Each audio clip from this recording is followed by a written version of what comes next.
tasty oat bar.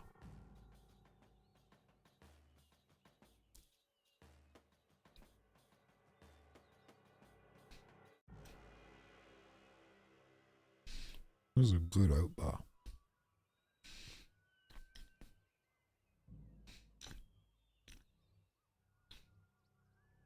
Three minutes of oaty goodness.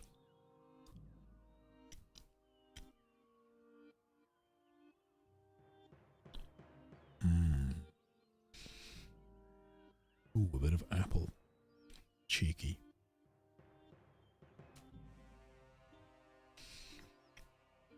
A bit of a frisky raisin there as well. I'm gonna wash it down with a slurp of tea.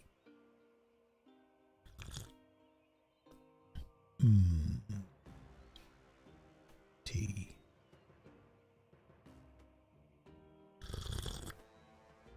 Oh yeah.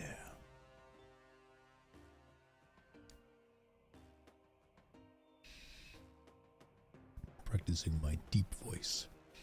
Gonna take on Jazz Emu. Whatever his next song is.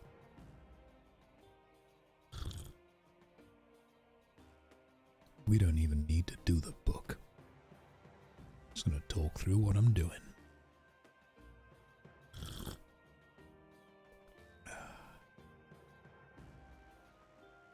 Jaguar says, I just moved this from my main system to my laptop. Can I get a sound check? Yes, you can, Jaguar. God damn, that's a good cup of tea. Do you know what would make this better? Visuals. Kapow. Ladies and gentlemen, good evening.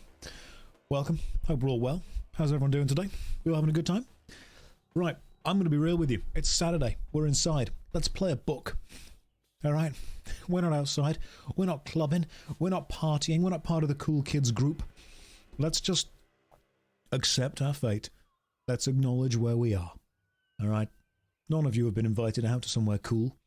None of you are throwing shapes at the discotheque. See, I know all those cool words. I'm not out drinking. I'm not out partying.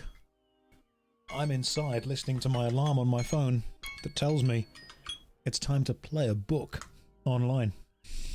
Hi Josh, it's my first stream. Big fan of your content. Prepare to be whelmed. Regular viewers will know that's exactly what you're about to get. Whelmed. Neither under nor over. You will leave this stream saying that was definitely one of the streams ever. That's what'll happen. And someone will say to you, was it worth your time? And you'll say, it wasn't not worth my time. It's exactly what you'd expect. It's like the most average mac and cheese you can buy from a shop. Neither good nor bad. It just filled you up. I'm not saying that I'm going to fill... Let's move on. That's not a good analogy. Let's go to a book. Okay? Stop overthinking that. Stop it. That was way too overwhelming earlier. Stop. A stream had occurred. It was content. Happened to catch a stream. Discovered your YouTube stuff a week or two ago. And I said, Path of Exile banking skills are immaculate. Thank you. Finally, someone gets my Path of Exile banking skills. I hope everyone enjoyed the latest video, which was the worst MMO ever, League of Angels Pact. Massive appreciation to H Bomber Guy for doing a cameo in that. He was lovely to work with, actually. He sent like 7 different takes of the silly leaning toward the microphone saying things, and they were all really funny. So it was difficult for me to choose just one, but he was a lovely guy. Just arrived to hear Josh talking about filling us up. Hey, it is Saturday. It is time for a good time all round. Now, listen, let me just talk. Am I going to play City of Heroes Homecoming? Yes, it's on the list. It's a very long list, but it is on thelist.tm. It's there. Can I explain in dangers? In dangers? Let me try that again. Can you explain in detail the dangers and misinformation about going outside and touching grass? It's very dangerous, the outside world. That's all you need to know. Stay in. Watch Twitch. Subscribe to your favourite streamer. Play a book. That's what you need to do. I was watching a couple of Twitch streamers recently, and I think it was, I forget the name of the dude, but someone was saying that, you know, you need to make sure, and this was my view many years ago, that you should always take care of yourself first. You should always make sure that you have enough money, enough free time to pay your bills, to buy yourself some nice food, to sort your family out, to treat your friends, that kind of stuff. Obviously, make sure that you tier 3 sub to your favourite streamer first. That is like near the pyramid of needs, if you will. You know, the base of the pyramid is the most important stuff you need to do, and as you move up the pyramid, it's like less and less and less important. But when you get to the top, it's like, this is the pinnacle of life, and most people have the base as being like housing, clothing, heat, food. No. Sub to content creators, and then above that, like, exist. Everything beyond that, I don't really care what's beyond there, to be honest. Like, the base level match, that's what I care about. That's what it is. Yes, the hierarchy of streaming. Thank you. I'm glad you all agree. If you are new here, I am being remarkably sarcastic. It's a British sense of humour, and you shouldn't do that. You should only ever take care of yourself first, and only ever consider subbing to content creators after everything else is done. Let's play a book. You guys ready? Now, if you've not been here for a book stream before, let me explain how it works. It's a book, pretty much. That's, if you aren't quite sure how they work, you are going to be just blown away by the library. I read a book. These books have choices in them, and the choices you make.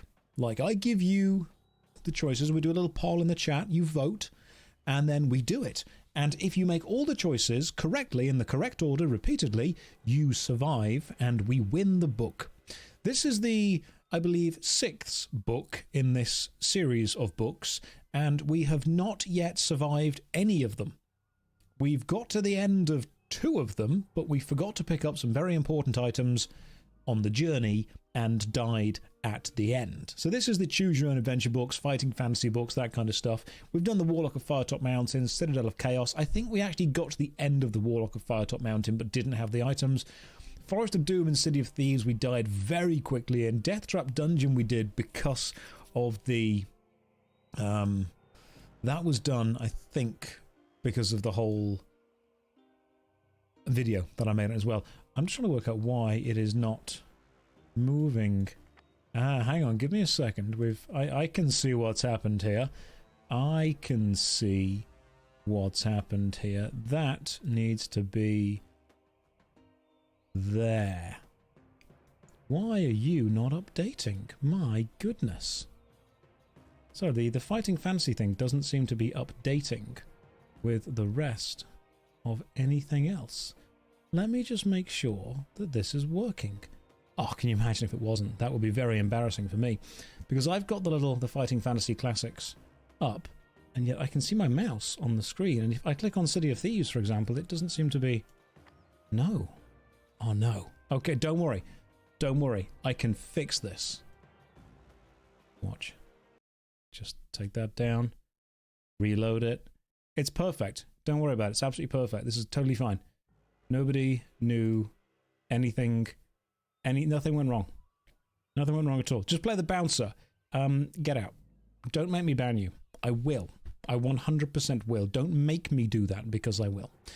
Right, just wanted to say I've been loving your content for a while. Thank you very much. Haven't been able to make it to watch a live stream. I'm going to try and make live streams on Saturday a thing, so it's like a more consistent thing. Just gotten into and enjoy Dungeons and Dragons Online. Oh, sweet. That is a good game. That is a very good game. Fighting Fantasy, why are you not updating? What has happened? What? Why? How? Who? When? Possibly even a where? We will make this work. This will happen. I mean, I don't know why, but for some reason it isn't updating. If I click Island of the Lizard King and then read, it does not update, which is very irritating. Give me a sec, I will fix this. Have I heard of an MMO? Yes. If it's an MMO, I guarantee somebody has sent me at some point the thing about doing it. We switch back to main game. That window needs to be the properties window for Fighting Fantasy. Not you, but you. I do not understand why it is not matching. Because I can see the Fighting Fantasy game book on my screen, but if I get rid of it, then it stops. But when I load it up, it launches. There we go. See, I've got a launch going on. You guys can see. But now it's frozen on the game. How is this hard? I'm just streaming a book. Like, why?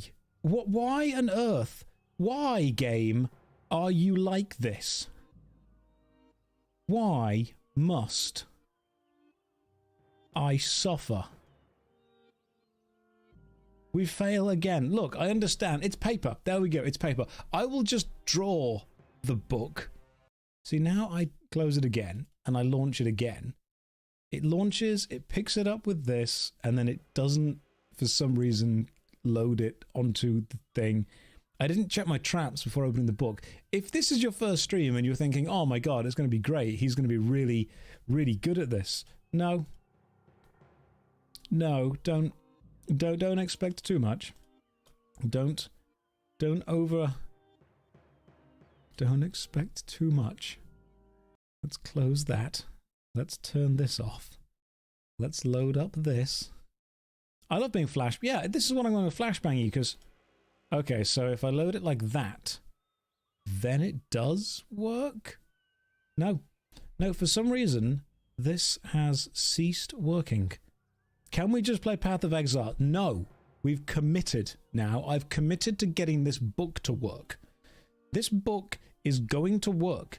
You are going to watch this book. You are going to enjoy this book. This is going to happen. Some compatibility mode, potentially. I can't think of anything that it's not compatible with, though. Like, if we go to that... Oh, there we go. Cool. It was just a little option that I could have changed. Sweet. Now it's working. Apparently, you have to change it to be Windows 10 and up. I mean, I'm still quite a classic guy. I'm still running Windows 97. Works for me absolutely fine. You don't need to update it. Although, I do kind of miss the bright white screen now. Remember the bright white screen? I'm joking. I'm not actually running Windows 97, okay? I'm not insane. I'm running Windows Me. It's way better. So we've done Death Trap Dungeon. What about Island of the Lizard King? Now, we haven't done that one. Do you believe that we could complete, if we work together as a team, if we believe in ourselves, if we believe in the heart of the cards, do you believe we could complete the Island of the Lizard King? I think we might... No. No, most of the chat's like, not a chance. Ain't gonna happen. All right, well, stop not believing in yourself, all right? A wise man once said to me, he said to me, Josh, and after he said that, I knew that what he meant was, believe in yourself. You can do whatever you want. Put your mind to it. You can finish this book. And you know what? I did finish that book. Here we go. Island of the Lizard King. Restart. Yes, we will restart the book. You guys ready? Here we go. Island of the Lizard King is a fighting fantasy gamebook, an interactive adventure in which you are the hero. You can only win by choosing the correct path, finding equipment, avoiding traps, and surviving combat. You will need to be as wise as an owl and as cunning as a weasel to triumph over the challenges ahead of you. Before embarking on your adventure, you must determine your own strengths and weaknesses with a series of dice rolls. You have been preparing for your quest by training yourself in swordplay to improve your skill and exercising vigorously to build up your stamina. Before making your rolls, you must choose from one of 3 difficulty settings. This gamebook has been designed for optimum challenge on the Adventurer difficulty mode. So, I'm going to probably go for the basic one. We've got Adventurer, Hardcore Hero, or Free Read. So, Free Read is, you know, you just kind of do whatever you want. You're given 3 extra options to help negotiate your way. Rewind, Free Choice, or Heal. Hardcore Hero is a little bit too difficult, but I think we go with Adventurer. Nice and simple. It's... Your skill is your combat skill, and your stamina is how much damage you can take before you die. So it's basically your health points. I'm just going to catch up on a couple of donations and cheers. If you kick out a chatter, are you just playing the bouncer? Don't do this to me. Don't make me think of that game again. Stop it, Duragon. Okay? I've been loving your content for a while, haven't been able to watch streams. I love vigorous exercise, every gamer's dream. Hey, I'm trying to get hench still. I'm trying to build up the old muscles. And if you ever... Right, so someone just said 50-50 the bouncer. This chat, all of you collectively, as a kind of hive mind, have decided for some reason that it's funny whenever you get a chance to vote on something that you try and 50-50 the vote. Yes, no, 50%, 50%.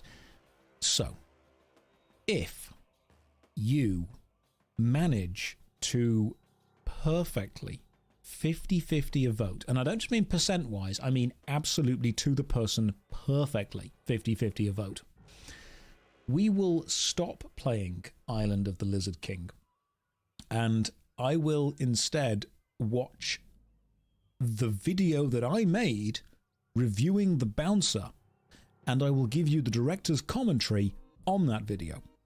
Now, some of you are probably here because you want to watch Island of the Lizard King, and this is a terrible idea. And some of you are probably like, oh my god, this is way better than Island of the Lizard King. I'm going to make it happen. I don't know what's going to happen either way, but for now, we're going to play Island of the Lizard King, and I'm going to just pretend that you guys all want us to have fun, right? We're going to do this while playing the bouncer again. Okay, do I need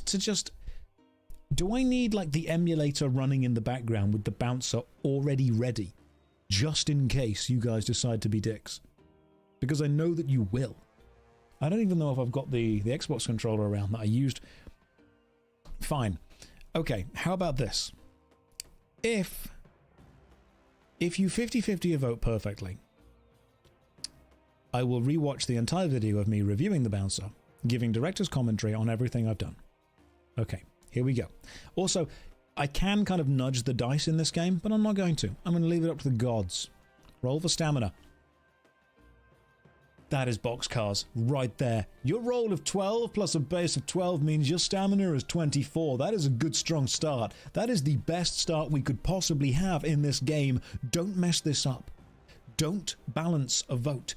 Because if you make me go to the bouncer, we restart this and we're not going to get this again. All right, continue. Roll for skill, shall we? Roll for skill. That's fine. That's okay. 3 plus 6, skill's 9. I'm all right with that. Now we roll for luck. That's, again, it's okay. It's a standard roll. It's a totally normal roll.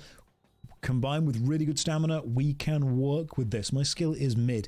We now get to take a potion. In addition to your other starting equipment, you may take a bottle of a magical potion which will aid you on your quest. Each potion contains enough for one measure, so use it wisely. The potions of skill and stamina will fully restore your skill or stamina points respectively. The potion of fortune will add 1 to your initial luck before fully restoring your luck points. Which potion will you take on your quest? Now, I think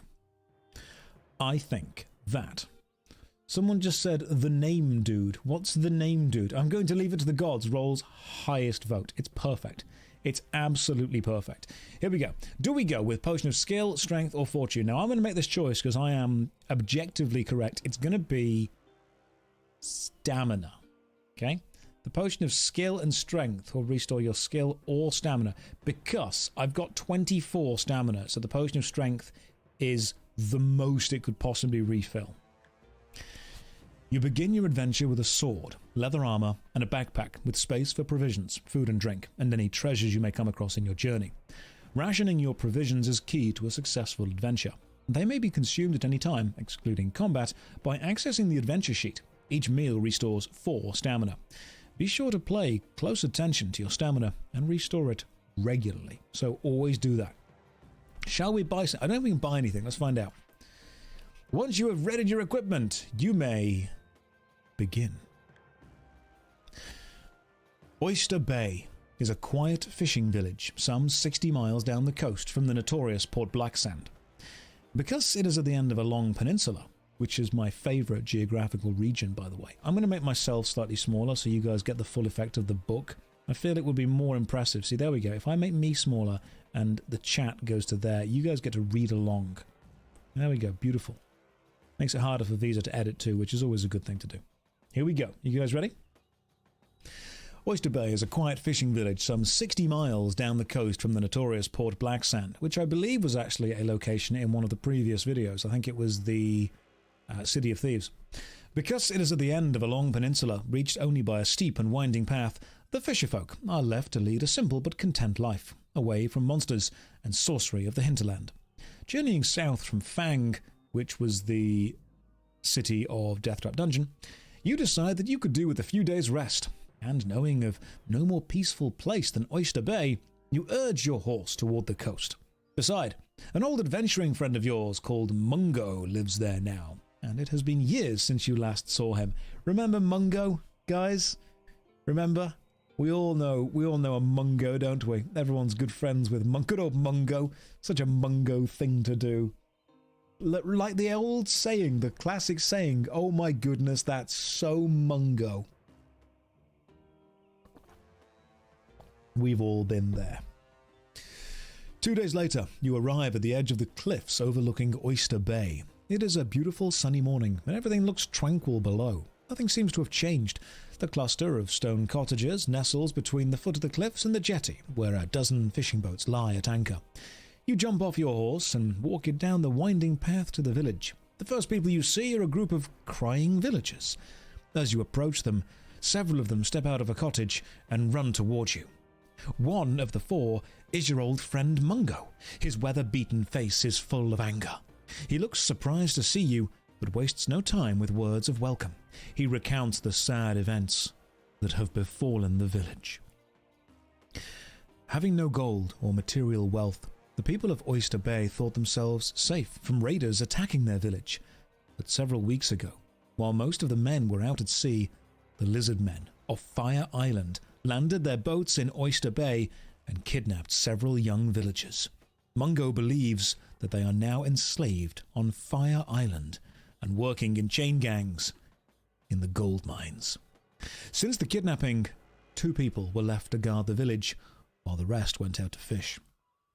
Despite this, the lizard men attacked again this very morning, overpowering the guards and taking away more villagers.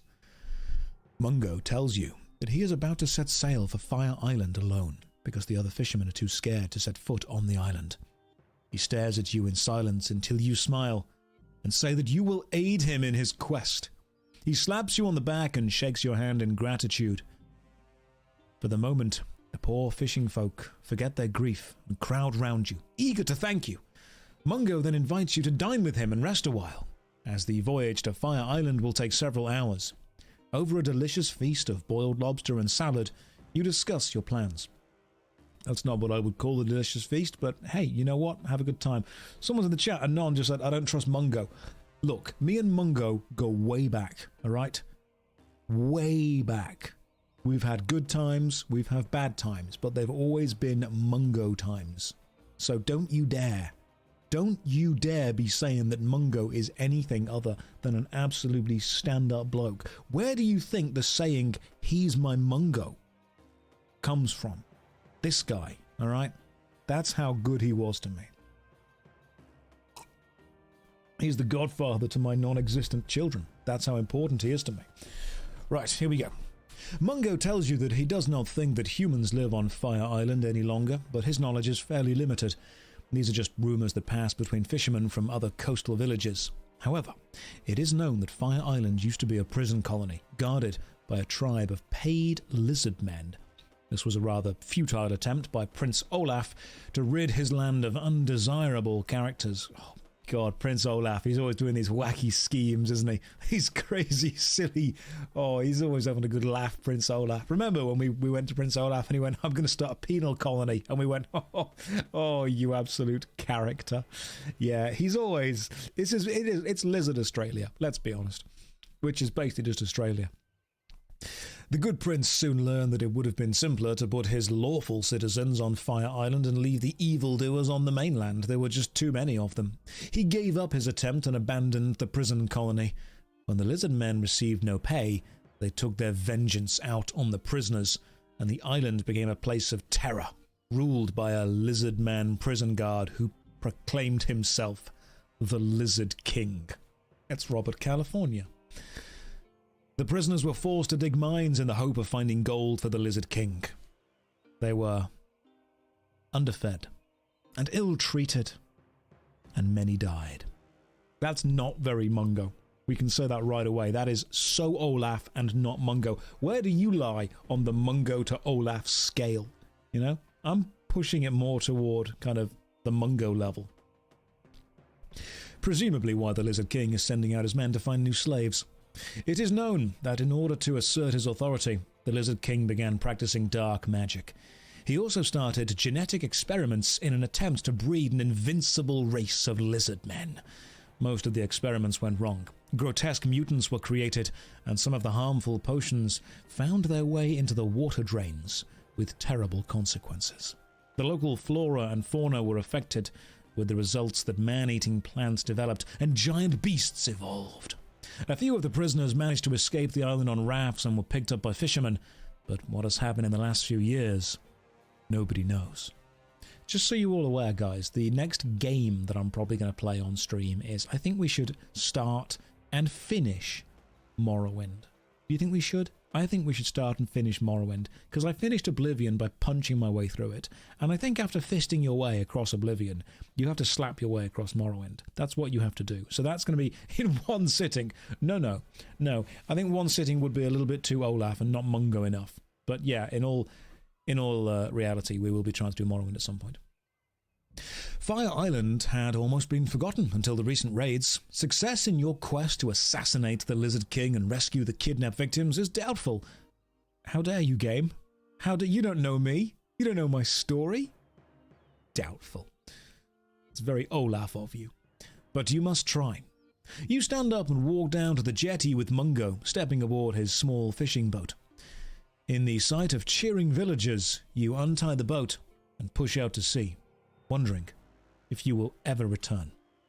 Now turn over. Alright, goddamn, I mean, buy me dinner first, game, but okay. Oh, turn the page, right, cool, gotcha. Mind went to a... Let's move on. It's in colour, check that out. That's Mungo. That picture right there, Mungo man. Damn, the stream is spicy already. Graphics, see? You've got graphics in this game as well. Don't say that I never do anything for you. There's Winter Summit in OSRS going on right now. Alright, if you want to go and watch the Winter Summit in Old School RuneScape, that's fine, but that's very Olaf energy. I want this stream to be Mungo energy only. Alright, you can go and watch that if you want to. I'll ask them to fill me in on it afterwards. It's not a problem at all. Anyway, if you do want to go and watch the Old School RuneScape Winter Summit, go and watch it. I'll be here when you come back, probably playing the bouncer. Mungo's years with the fishermen of Oyster Bay have made him a skillful boatman. He swiftly hoists the sail of the small boat and sets a course due west across the silvery blue sea. The land soon recedes into the distance, and you sit back on the deck, relaxing in the afternoon sunshine. From the stern you hear merry whistling, the creak of a rudder, and Mungo occasionally calling out to a seabird passing overhead. You think about the good times you used to have with Mungo, his constant cheerful nature and willingness to help people in need. You find it difficult to believe that so much evil exists in the land when there lives the likes of Mungo. As the hours drift by, you talk and laugh, trying to ignore the dangers ahead. Mungo is always one to tell a tale about how he is telling you about his father and how he used to work in a travelling circus. He was a big man, big as a mountain, laughs Mungo, and he would do just about anything for a paying crowd, wrestle trolls, have elephants stand on him, even let a killer bee sting him. Tough old customer. But he finally met his match in the north. The circus was in Fang as one of the attractions during the festivities surrounding the Trial of Champions, which was Death Trap Dungeon, by the way, and my father decided on a whim to enter. He walked into Death Trap Dungeon and, alas, was never seen again. He was really too old for such an ordeal, although there was no telling him that, but at least he tried. Just as Mungo was about to tell you his next tale, he jumps up and shouts, "Land ahoy!" at the top of his voice, as though he were yelling the news to the crew of a galleon. You look to where he is pointing and see Fire Island in the distance. The island sits on the sea like a green cushion, with a jagged mountain protruding from it. Smoke gently curls up from its top, a volcano's fuming anger waiting to explode. Mungo steers the boat toward a small inlet at the eastern tip of the island, hoping that it will remain concealed between the high rocks. You both put on your backpacks and clamber out of the boat to begin your quest to find the Lizard King. If you want to go left and scramble around the rocks to the beach, or do you want to go right and explore the inlet? And just so you know, we do in fact have a map. So the more we play this, we will be able to, and it's a big game. There's a lot of stuff we can do. So the more we play it, we can actually see the choices we've made before and work out where we should and should not go. But we have just landed. Do we want to go left and scramble around the rocks to the beach cove, or right and explore the inlet? I will be polling every single choice do we go? So, do we go left? Or do we go right? You have... Let me just set the duration. 1 minute to vote now. I believe you can still vote if you're watching on mobile, but it's much easier if you're watching on PC. I assume you're all watching on second monitors, because otherwise, how would you watch? You know, it's clearly not important enough for first. Left, right, or bouncer? No. No. And as everyone knows, if you 100% fully, to the person, perfectly, 50-50 the vote, we will stop this and I will instead watch my entire review of the bouncer with director's commentary. Now, I'm really hoping that that doesn't happen literally the first vote of the book. But I am a man of my word. I will put you through that. If you put me through that, I will put you through that. Now remember, it's not 50%, 50%. It's exact to the number, person to person, perfectly split 50-50. If you do that, then we stop. If you don't, we just carry on and see how far we can get into this game. 102 to 94. We're going right. You guys ready? Go right to explore the inlet. You soon reach the beach, but duck back behind the rocks when you see what is happening on it. A rowing boat has been dragged onto the beach, obviously by the 6 pirates who are standing around a large chest. You look at Mongo and discuss what to do. Do we want to try attacking 6 pirates, or should we return and explore the beach cove instead? Thank you for resubscribing, by the way. Mongo is going to be God. He has to be. Yes, that's exactly what I would agree with. We've got 12 stamina. I think you'll find, actually, we've got... Give me a second. 24 stamina. We're absolutely fine, all right? We can kick some serious ass with this. I mean, look at me. That's an angry face right there. Do we... Let's get a poll going for this. Attack the pirates. Or return to Cove. Start the poll. You have 1 minute to vote right now. If you are on mobile. If you're on mobile, by the way, can you still vote? Someone just tell me. Sorry for bothering you. Oh, hang on. No, I must read this out. Hello. Sorry for bothering you. I want to offer promotion of your channel. Viewers, followers, views, chat, bots, etc. The price is lower than any competitor. The quality is guaranteed to be the best. Mate, I'm playing a fucking book.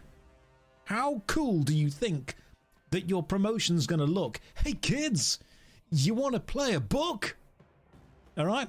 I very much feel that you've come to the wrong stream to promote your whole kind of bot thing here, but I'm going to humour you for a bit. Flexible and convenient order management. What? Flexible and convenient. Are you going to let me pay in Bitcoin? Can I pay in JPEGs of monkeys? Can I throw beanie babies at you? It's not flexible or convenient. You want money. That's what you want. Everything is in your hands. Yes, it is. The entire stream is in my hands, which is why I'm going to consider maybe not getting you involved in this. Okay, you want to attack the pirates? That's absolutely fine. Brilliant. That sounds... It's like... That's like 800% value right there. I'll pay you an exposure. How about that? Sorry for bothering you. You're not. Don't lie to me. Own your bothering. Walk in, be like, yo, you need some promotion right now. You're playing a book. You could be playing Lethal Company. See? I learned the name of popular games. You could be playing Among Us. You could be playing Fall Guys. Is that still cool, guys? I don't know. Is that still popular? See, so many people have asked me to play Lethal Company, and I've been like, look, I'm going to be real with you. I tend not to hop on the flavour of the month games, because whenever I do something, I like to really get into it for a while. So these books we're going to be playing for a while. All right, Morrowind, when I play it, for a while. Path of Exile, for a while. Old School RuneScape, that's my whole thing. MMORPGs, long-term RPGs. I love that. So when people are like, you should play... you should play this flavour of the month game. You should play that flavour of the month game. No, because I just don't particularly want to, and I know that in a month's time something else will come along. I guarantee it. Fall Guys is canon in Final Fantasy XIV. That's not very Mongo of you. That is very not Mongo. Right, you guys want to fight the pirates for some reasons. Let's do it. Let's fight the pirates. Attack the pirates. You both draw your swords and run down onto the beach, hoping to catch the pirates off guard. You manage to cut 2 down before they're able to draw their cutlasses, and then you each fight 2 of the remaining 4 at the same time. You must fight. Now, combat works like this. I click fight, it rolls 2 dice for the pirate and 2 dice for me. It then adds, I believe, my skill, and then adds the pirate's skill, and the highest number wins. That is a draw. That's okay. Now, after fighting, you can choose to push your luck. And if you push your luck, you might do more damage to them than they do to you. If you fail, then you take more damage. Okay, cool. Not a good start. Not a good start, but it's fine. We've got 22 stamina. Totally okay. Keep going. That's good. See? That's really good right there. Then we start slapping them around. That's not good. I could click the game in order to kind of hit the book and it bounces the dice up, but I don't need to do that. All right, you know why? Because I believe in Mongo. All right, it's Mongo, not Mung leave. We're gonna go toward the goal. That's what we're gonna do. 15 to 13, win again. 1 more hit and we're all good. That's good. Fantastic. You have defeated the first pirate. Now you must face the second pirate. That's always that's where they get you. That's where the trick is. Hit. Fight again. That's good. That's me hitting again. We got this. Perfect. 1 more hit and we've got it. Easy. Easy peasy lemon squeezy. Whereas for the pirate, that was difficult. Lemon difficult. If you defeat them, turn to 61. You look round to see Mongo fighting the last remaining pirate. The captain. Before you can help him, the captain lunges forward, piercing poor Mongo through the chest. He lets out an anguished cry and drops onto the golden sand in a crumpled heap. The captain turns to face you, a grotesque sneer on his face, distorted by a long black scar running down the left side. You charge at the captain, seeking to avenge Mongo. The captain has 6 stamina and 8 skill. We have slightly more. Fight. I perfectly hit. We don't need to wait. We're not taking our time here. Yes, the captain hits us back, but we're using all the skills that Mongo taught us. We are using all of that knowledge, that Mongo knowledge. And we win. We got an achievement. Brilliant. See Mongo die. The sand all around Mongo is red with blood. You kneel down beside him and gently lift his head in your arms. His eyes open a little, and he manages a half smile despite his agony. In a whisper, he says, "Well, we got them, but a lot of good it did me. Make sure you get the Lizard King for me, won't you?" Then his eyes close, and he slumps down dead. You bury him on the beach near the cliff, marking the grave with his sword skewered into the sand. You see a narrow goat track leading up the side of the cliff, and then look back at the chest lying on the beach. Do we walk up the goat track or open the pirate chest? Mongo. Is Mongo gone? I feel we should probably say some words. Mongo. Pirates. Deflection. Hemorrhage. Loss. There we go. We've said some words. Those were definitely some... I didn't say like a poem. I just said some words. That's what we said. Do we take the goat path or open the chest? I feel like it would be silly to not open the chest, seeing as we killed 2 pirates and lost our best friend of all time, Mongo. This stream is dedicated to Mongo now.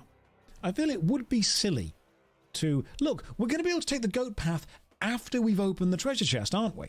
I'm not just going to open the treasure chest and be like, well, that adventure's over, and then just give up. It's going to be, what's in the chest? Oh, great, it's loot. Then we go up the thing. See? 81% of you want to open the chest. You might fall in the chest. It might be booby-trapped. Who knows? Oh, I swear to God, if the chest teleports you all the way to some level of hell, Elden Ring before Elden Ring was even a thing. I think Open the Chest is going to win unless we get some serious voting going on for Take the Goat Path. Also, those of you who voted Take the Goat Path, why? What's going through your mind? Oh, well, Mongo died. Time to goat it up. Okay, open the chest. I'm glad you all said that. You prise open the chest and are surprised at its content. Iron bars. The captain must have tricked his crew into believing they were burying treasure, and the real treasure is probably still on board his ship, not that it will do him much good now. You decide to put one of the iron bars in your backpack and walk over to the goat track to climb the cliff. Alright, useless iron. Pointless iron. I bet you it won't even be relevant. Never again. You wend your way... Good word. Wend. You wend your way up the goat track and are quite exhausted by the time you reach the top. You take a swig of water from your flask and realise that water shortage could be a problem for you on this island. Looking west, you see the daunting sight of the sleeping volcano standing above the trees, but no sign of life. Although you can certainly hear it, a cacophony of bird and insect noise. With the light quickly fading, you decide to camp down for the night behind some rocks. You do not sleep very well, and are awake at first light, eager to set off. You decide to head southwest into the trees. Yeah, how are you going to run out of water? There's an ocean. That's loads of water. Just drink that. Run out of water. Is he stupid? The undergrowth between the trees is dense. Plants with long or broad leaves, some with spiny tips, vines, creepers. It's Minecraft. Fungi, roots and flowers of all sizes, shapes and colours, fighting for light and space in the humid jungle thicket. You have to use your sword to cut your way through, and it is a long and slow business. If you wish to sit down and rest at the base of a great tree, or would you rather continue hacking your way southwest? So, don't do creeper emojis in the chat. This is meant to be a very adult, a very refined, mature stream. We are reading literature, great British literature on Twitch right now. This is cultured. This is classy. I'm even lifting up my little pinky finger while I drink from a mug that's got Mr. Men on it. More great British literature. Can't believe you would all sit there being like, oh, I'm going to make this stream silly. So sometimes I think, and I'm going to say this, sometimes I think that you are not being the people that Mongo thought you could be. And I know that hurts. But sometimes you need to hear it. Do we sit down or go southwest? Do we sit down and go... The first thing Benny has ever said in this chat is just a seriously unhappy face. Benny, I'm just being the messenger of Mongo here, okay? I'm sorry, but that 100% is what he would have thought. We don't need to make the stream silly. You do it all by yourself. Sometimes I think some of you aren't here because of the incredibly intense, incredibly intellectual streams that we have. Remarkably so. Very intellectual. You know? Not like fake intellectuals. You know, some people, they just use big words that they don't quite understand what they mean just to sound clever. But I don't do that because I think that is just really photosynthesis.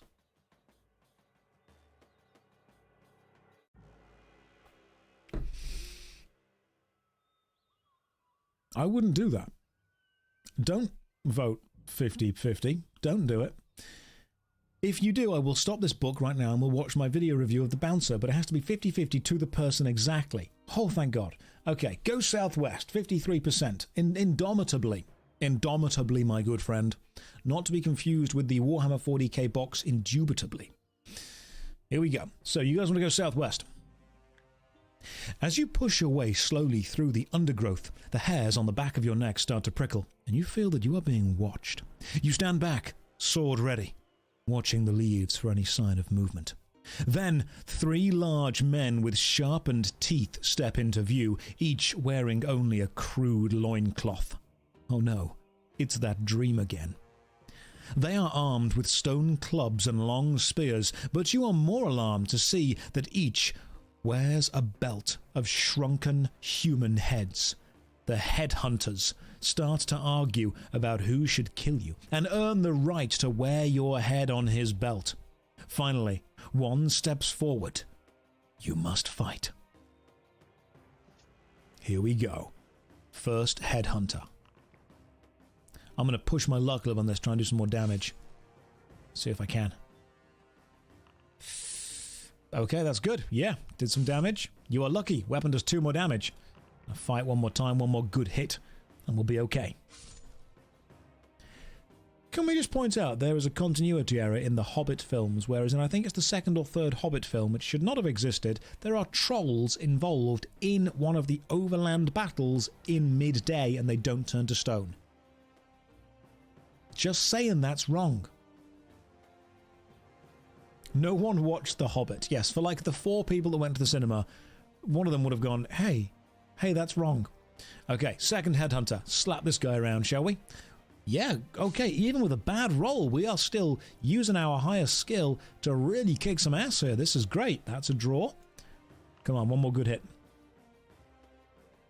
Oh, no. Come on. Ooh, taking some damage. Good thing I really took some extra stamina here. Let's push my luck, see if I can get one more hit on this guy. Oh, that's bad. Oh, okay. Your hit was a graze, do 1 less damage. Damn, okay, pushed my luck, failed, did less damage. This is not great. I am actually having my ass kicked by this second headhunter. Throwing some dice. I am really having my ass kicked. God damn. Okay, I've got to hit just once more. Come on. Don't want to push my luck with this one. I like how the dice can roll on top of each other. That's kind of cool.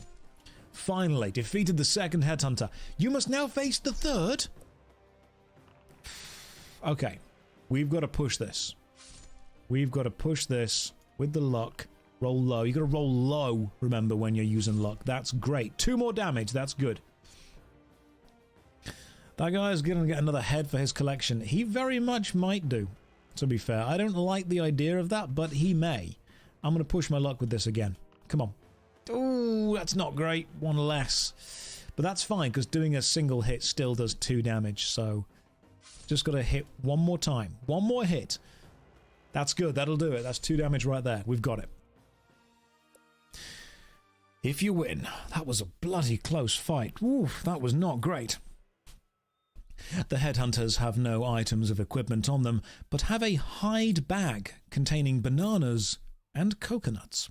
You save your own provisions and eat the headhunter's food. You gain 1 stamina point. You wonder if their village is nearby and decide to climb a tree to get a better view. From the top, you see smoke rising not far away in the southwest, perhaps from a village. Directly west, you see the trees gradually thin out, and away in the far northwest, you see the daunting shape of the volcano. You climb down from the tree and plan which way to head. If you wish to keep going southwest, or do you wish to go northwest to circumvent the smoke? So, continuing southwest would take us potentially toward a village, and northwest would take us away from that. What do we do? Do we bookmark? Yes, we do. Bookmark has been placed.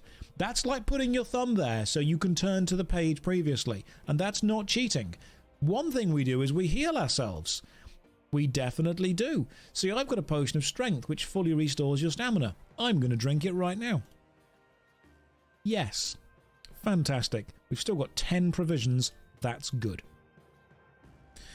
Is this like the books I read when I was a kid? It absolutely is. It's those fighting fantasy books, except the choices you make in Twitch chat.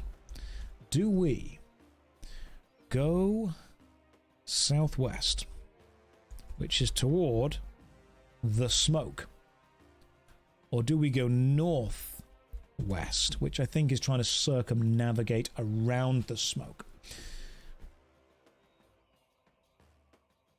Ah, yes. Rune Coffee Shop. Hi, Josh. How are you doing? It's me, the man that bumped into you and said, "Hi, I'm your fan." And you answered, "I'm not JoshStrifeHayes. I'm Kit Harington." Close. Richard Madden. Right show. Right show, wrong actor. I very much hitched my wagon to the wrong main actor in that show when it started. As soon as Game of Thrones started, I was like, oh my goodness, I look a little bit like Robb Stark. I hope he survives. Cheers, George R.R. Martin. Appreciate it. Don't 50-50 this. I'm so excited to see what's actually going to happen. For anyone new to the stream, by the way, there is a bit of a long-running joke where whenever I give you a poll, everyone tries to 50-50 it. If anyone ever is perfectly capable of 50-50ing it, I will stop the book and rewatch my entire video review of The Bouncer. But it has to be exact to the person 50-50, which it isn't. See? We're going southwest toward the smoke. As you hack your way through the thick undergrowth, you hear the distant sound of drums coming from where you saw the smoke rising. Do you wish to head southwest toward it? Or do we turn northwest? Guys, I feel this might be like a bad idea. No? We maybe don't go toward the war drums of the headhunters. Do we go toward smoke? No, toward drums, sorry. Or not. So instead go northwest. Maybe don't go toward the sound of the angry headhunting drums. That seems like a bad idea. Just saying. Just saying it might not be a good idea. You know what? The vast majority of stuff is actually on the left-hand side of the screen, so I don't understand why I don't just do this. There we go. That way you guys can sort something else out. You can still see the stats and the numbers and stuff, and the fight can still be there. The screen feels a bit weird now, doesn't it? That's not... I don't like that. That doesn't seem... That's wrong. No. Hang on. Just put everyone in the middle. The middle of the book. There we go. We're all in the middle. Now everyone's happy. Now we can just be there. That works. That's way better. It does feel wrong, doesn't it? It does. That feels better. We're in the middle of a book. Nothing can go wrong now. That's way better. Let's have a look. Oh, God, you guys are really trying to 50-50 this, aren't you? You really are trying, but you're not going to be able to. 76-75. God damn, that was close. We are going not toward the drums. Instead, we are going northwest. Fantastic. Northwest. Slowly, you hack your way through the dense jungle, not really certain of the direction in which you are heading. Later, you catch a brief glimpse of sun through the trees, enough to orient yourself and turn to head west. Pressing on further west, you notice that the ground is becoming wetter and softer. Soon you're ankle deep in water. The trees thin out, and you find yourself wading through thick black mire. The marshland stretches out in front of you, as far as you can see. Suddenly, you hear the sound of squelching behind you, and are surprised to see a strange creature run past you. It is small, with green reptilian scales. Its arms are long and hang down to the ground, and it moves rapidly over the marsh on its webbed feet. It pays you no attention. Do we call out to the creature? Or do we just keep trudging west? What do we do? Let's poll it. Remember, 50-50, the bouncer. Do we call out or trudge west? It could be a good creature. I don't know. It could be a bad creature. The creature is friend-shaped. If not friend, then why friend-shaped? Everyone knows this. I'm going to have to start really getting into some actual audiobook voice. We can either do like over-the-top advert style, or we can do really sexy ASMR style. Maybe it's Mongo reincarnated, the ghost of Mongo. Can I increase the microphone volume? Yes. There you go. Just a little bit. Just a tiny bit for you. That's all you get. You would be good for audiobooks. Thank you. Someone tell Audible that, and then get them on the phone. And then I'll work for them for a bit. Everyone always says, have you considered doing it? Yes, I have, but apparently getting that job is really hard. Most people need to... You don't just fall into the jobs. You need to get given them by people who know you and who think you're fantastic and like, oh yeah, here you go. It's one of those nepotism kind of things. And I would love to know the right people. I would absolutely abuse it if I could. I just can't. Call out to the creature. Let's do sexy ASMR for a bit. Look at that creature, goddamn. Beautiful man. The creature halts suddenly and looks over its shoulder to stare at you in bewilderment. Its wide mouth opens and a pink forked tongue darts out and recoils just as quickly. Its big eyes look full of sorrow, but then you realize the creature is a cunning marsh hopper. Despite their pathetic appearance, you know what? No, now we need some... this is basically just a David Attenborough thing. Despite their pathetic appearance, marsh hoppers will often lead unwary victims into the lairs of carnivorous marsh beasts for the price of a few scraps of meat. However, no creature knows how to cross treacherous marshlands better than a marsh hopper. The marsh hopper beckons you with its head to follow it across the marsh. If you wish to follow it, turn to 58. If you wish to continue west alone, turn to 158. I'm going to put a poll in the chat, and you, dear viewer, are going to decide which direction we're going to go. Do we follow it or don't follow it? Bearing in mind the book has literally just told you it will lead us to a dangerous lair. It will, straight up. It will take us somewhere bad. You have 1 minute in chat to vote about what we should do. And if you perfectly 50-50 the vote, I don't know if I've actually got the emulator installed or even the bouncer installed still, but I'll work it out. A lair could mean loot. We could kill the thing that it leads us to, but it could also mean we die.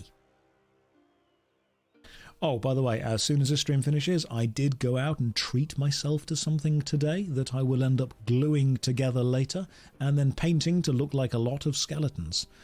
If anyone is interested in Warhammer the Old World, any of you nerds going square bases? Yeah, we are. Yeah, the square base nerds are back. I got the Tomb Kings of Khemri one because they were sold out of the Bretonnian ones, but I really want the Empire. As soon as the Empire comes back on the square bases, man, I'm going straight for the Guns of Nuln. I want to get one of those Empire Hellblaster volley cannons. I want my mortars and cannons lined up. I want my riflemen, my Knights of the White Wolf charging in. I love square bases. All right, square base Warhammer, it's my thing. 100% my thing. Right, we're going to follow it. You guys ready? Steam Tank, thank you. Empire Steam Tanks. I am a huge nerd for Warhammer. You guys know that. Massive. In fact, hang on. Can I show you one of the coolest things I got a few days ago? I'm going to stand up now and you're going to realise that I'm wearing sweatpants because, like, I'm sat down for a long time, so I don't always wear jeans. I apologise. But also, for anyone who's not aware, I am a massive Warhammer fan, hence my chair. But let me show you something cool, all right? I was in a Warhammer store recently, and a while ago, I think it was a couple of months ago, the Warhammer stores all around the UK, they all got those really big cardboard power fists that you could go into store, hold, and take a picture of, and it was just like meant to be a social media thing. But I was in the store and I saw the power fist kind of like on top of the shelf, and I'm like, you guys still need that? And the guy went, no, I'm not using it. I went, all right, cool.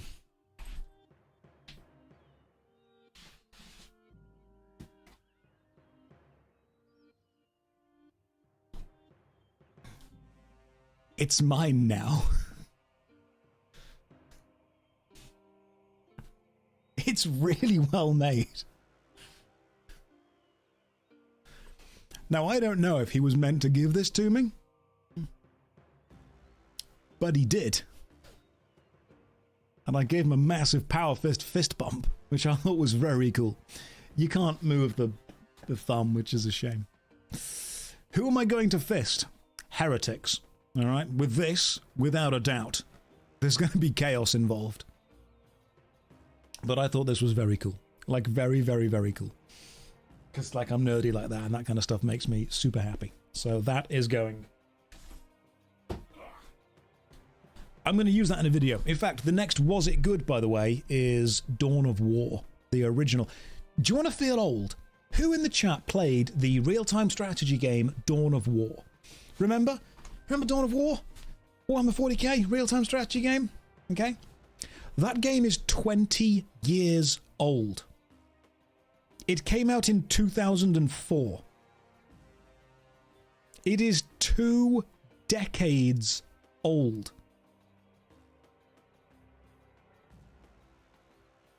Sorry. It is. That game has finished college. That's how old it is. Right. We're following the thing, aren't we? Sinking knee-deep in the slimy marsh, you struggle to keep up with the agile marsh hopper. Suddenly, it turns south, and once again, beckons you to follow it. Do we continue following the marsh hopper? Or do we continue heading west? Okay, that was like the shortest choice ever. Do we keep following or go west? Let's work it out. In for a penny, in for a pound, as they say. Yes, and depending on how big the beast in the lair is, we might truly be in for a bit of a pound. So let's see what the poll says. Let's see what you guys think. Is this a frog? Is there a picture of it? There is a picture of it, but I would have to go back a few pages to get to it, and I wouldn't remember how to get back to here. So let's find out. Did I ever play Shadow of the Horned Rat or Dark Omen? Oh, they were actually on the PlayStation 1, I believe, because I had this cheat book for the PlayStation 1, and I remember reading through it, and there was the Warhammer Shadow of the Horned Rat. I never had the game, but I used to read all the cheats because I thought it was super cool. Did any of you ever have, like, those big books of cheats? This is like being full-on millennial here. Big books of cheats for, like, PlayStation games, PC games, Dreamcast games, whatever, and you would read through all of them, and there'd be cheats in there for games that you didn't even have, but you would read them and it made the game sound really cool. And you're like, oh, I've got to get this. Like, I have no idea what Parasite Eve even is, but I read the cheat book to it. I thought that was great. It sounded really cool. Right, we keep following this guy. After a short while, the marsh hopper turns west again, and you wonder whether it is tiring you out to lead you into a trap, or whether it is picking the safest path through the marsh. Your thoughts are soon answered, as a massive beast rises out of the mire in front of you. It is a two-headed Hydra, which slithers towards you on its giant, slug-like body, both of its heads stretched forward to bite you. If you have a spear, turn to 272. However, we do not have a spear, so we turn to page 29. As the Hydra closes in on you, you reach for your sword and prepare to fight. Okay, cool. Hydra, skill 9. Left head. Stamina 9, skill 9. Not great. Equal, but I've got more stamina, so let's see what happens. Not a good start. Totally fair. Are we going to push our luck? No, I am not. Don't want to push my luck too much with this. 19... Oh, this is the problem, is that the Hydra and I are absolutely fair, which means this is all going to come down to the roll of the dice. Now, thankfully, I do have more stamina, which means I should be able to just roll the dice for longer. Let's see what happens. Can you knot the two heads together? Hey, whatever you want to do in your weird Omegaverse knotting phase, totally up to you. But right now, we are just fighting a Hydra, okay? Focus. Half the chat's like, I have no idea what you're on about. And the other half is like, Josh gets it. And I enjoy walking that fine line between some people going, I don't understand what he said, but I think it's funny. And the other people going, I completely understand what he said, and it's disgusting. It's horrible. It's awful. Why does he know these things? I'm sorry. I can't help being a man of culture. Okay, I am failing a lot of these rolls. This is not going great. I can't push my luck. You can't roll below 5 on 2 dice. It's not worth it. Come on. We've really got to get lucky here soon. Josh is a furry, confirmed. Look, I'm not a furry. I'm just saying that when I watched Treasure Planet when I was young and Captain Amelia walks onto the screen for the first time, I learned something about myself. All right? We all did. I think I've had this discussion with you before. We all learned something about ourselves when Captain Amelia walks out onto the screen. For some people, it was Jessica Rabbit. For men of culture, it was Captain Amelia, straight away. I mean, I'm not going to go off onto like some random tangent about the attractive female characters in relatively unknown sci-fi anime films. But Titan AE, all right? Almost no one saw that film. Titan AE, one of my favourite films. Phenomenally good film. I think it was... What was the name of the girl in Titan AE? Because she was gorgeous. The one with cool purple hair. Akima. That was the one. Akima. And she was capable. It was the capability. And it had some really amazing songs in it by The Urge. It had It's My Turn to Fly. And it had Cosmic Castaway. That was a good film. Titan AE was a good film. I enjoyed that film. You have defeated the Hydra, left head. Now face the right head. Can we... We can't eat provisions in the middle of combat. We might die here, guys. And death means... It doesn't mean the bouncer. Death means retrying. Saw it in the theatre. Thank you, see? Titan AE was still good. It's My Turn to Fly is still one of my gym songs. You know, you want to get in the gym, you want to get that pump going on, you stick on It's My Turn to Fly. That's what you do. It's always weird that whenever I go to the gym, it's always a straight choice between, do I want to listen to the Rocky soundtrack, all of the songs from all the Rocky films, or do I want to listen to Mulan, Make a Man Out of You, on repeat? And the obvious answer is the Mulan one. That's it. That is the most motivational song Disney have ever made, without a doubt. That's what you work out to. People always think, oh yeah, you're going to the gym, you're going to put some metal on, you're going to put some crazy hardcore heavy rock on. No. We're listening to Under Pressure from Encanto.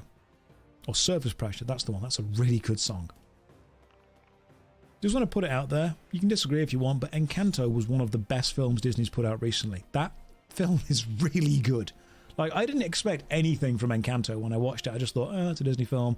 I should probably watch it just to stay, you know, appraised of current events, up there with culture. And I watched Encanto, and at the end I'm like, holy shit, this film's amazing. This is really good. I like the fact that the bad guy is family expectations. That's the bad guy. That's like the big evil. Cultural expectations is the evil thing in this film. That's really clever. I like that a lot. Yeah. There's... People always say, oh, you know, you can't like that film because it's the wrong film. No. There's some films. Or can we still point out one of the worst, best workout songs is... Who has seen... Ooh, rolled snake eyes there. That was bad. Who has seen the original Power Rangers film? The movie. With Ivan Ooze. Who remembers the song Action Boy Now, Action Girl Now? I'll remind you of the lyrics. The lyrics go, Action Boy Now, Action Girl Now. They are the lyrics. That's it. And my God, it's a workout song and a half. It really is. Did anyone focus on the fight? God damn it! And no, I'm rolling dice. Right, the Hydra has also seen this film. It can chill. I am aware, however, the Hydra is 1 hit away from death. I'm 2 hits away from death, and I don't want to roll luck because the chance of rolling 5 or less on 2 dice, not on my side. Okay, not good. That, however, that's good. We win with 2 hits remaining. We win. Holy crap. Are we reading this in like a David Attenborough nature presenter voice, or are we going for like a really sexy ASMR 50 Shades of Grey thing? Is that what we're doing? I think we should do that. Just really close to the microphone. Is that what we're doing? Everyone's like, no, David Attenborough, straight away. As the Hydra sinks down into the black mire, the Marsh Hopper takes flight, his treachery revealed. He runs off in a great lopping strides and is soon out of sight. there is nothing else to do except trudge your way west. However, you have gone not more than 100 meters when you notice turbulence in the water to your right. That infernal marsh hopper has led you into a section of the marsh seething with carnivorous life. Swimming quickly toward you is a giant water snake, and you must fight for your life in the marshlands yet again. During this fight, you must reduce your skill by 2 because of your tiredness and lack of mobility compared with the snake. Right. Can we, first of all, eat an absolute ton of provisions? Yes. Let's get back to a decent level of stamina. That's better. Now, right, we are wet, so let's slap the snake around. Family-friendly stream. There's actually a snake in the game and we're in the marsh, so shut up. Giant water snake. Well, that's tooting my own horn. Mid-size water snake. Fight. Ooh, that was not good. 10 to 15, not good at all. The giant water snake hits you. God damn. Get a grip on the snake. The snake is polite, just sitting there waiting to be slapped around. Oh, this is so much easier. Do I plan to have kids someday? Hope not. Way too selfish with my own time and my own money. Way too. I have been a teacher for a long time. I know that I am good working with kids. I know that I can help teach things remarkably well. That's not me being super arrogant. That is just many, many years of being in the teaching profession. I can work well with children. I can empathize and understand. I don't want to come home to them. Like, I want... Working with kids, super fun, super cool, super good times. Coming home, don't want to see one there. Want to get in and be like, hey, that's cool. That food that I left on the side, it's still where I left it. That chocolate bar I left on the side, it's still where I left it. Oh, look, my bank account hasn't changed. All that stuff that was still there, it's still there. Nothing's randomly broken. There we go. Great. I think I do like the cool uncle thing, because I don't know if my brother is planning on having kids. Probably not, but I'll do the cool uncle thing, because the coolest thing about that is you get to give the kids back. You get to be like, haha, here you go. Take them back. You know? We did the cool fun stuff. Now we went to a day at the zoo kind of thing. We played some video games together. Now they're tired and crying. Take them away from me. That kind of stuff. There we go. But no, in reality, I just don't particularly want kids. I think I would be quite good at raising a child, but I don't want to give up the amount of time and, you know, personal career goals that would be required to do that. And some people have said that's selfish of me. That's absolutely fine. But people always say to me, and this is really weird, people say, you know, when they were a kid, they're like, oh, what do you want to do when you grow up? What do you want to do when you grow up? And I said, oh yeah, I wanted to be an actor. Okay, cool. And when I was a kid, everyone just assumed that was a really cool thing. You can do that, you can do that. And now I'm older, they're like, when are you going to have kids? And I'm telling to them, no, because when I was a kid, I wanted to be an actor. I still want that, and I'm going to keep doing that, and I feel like a child in my own life would very much get in the way of that. Because if I get a call tomorrow and they're like, hey Josh, we need you over in America for 6 weeks to do some cool project, I'm going to be like, alright, cool, gone. If I've got little Timmy who's like 3 years old at home, I'm not going to walk in and be like, Timmy, father has had to turn down work because of you. I'm going to walk in and be like, Timmy, you're 3. You're a man now. That's the fridge. Here's the oven. I'll be gone for 6 weeks. When I come back, I expect you to have done all your homework. That would be my energy that I would bring. Would I call my child Timmy? No, but I wouldn't be able to remember their name, so I would just default to Timmy. They'd need a name tag constantly on whatever shirts I buy them. I would forget the name. I would call them whatever I buy them on their shirt, whatever the name there is. Walk in and be like, you, Kirkland.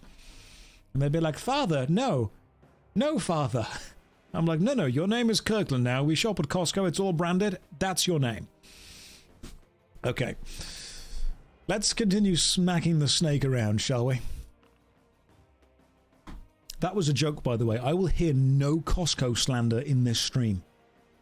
Everyone I've ever spoken to, including myself, is very positive about Costco. It will be the only shop that survives the wars in the future. Can we just all agree that Costco is a good shop? If you've not been before, it's totally worth going. It really is. Not sponsored, but have you bought the meals from there? You know, the pre-made meals? The mac and cheese they make. Holy crap. You put a bit of Tabasco sauce in that, you mix that round, fantastic. Not sponsored, but I would absolutely accept a Costco sponsorship if they pop over. That would, I would take that.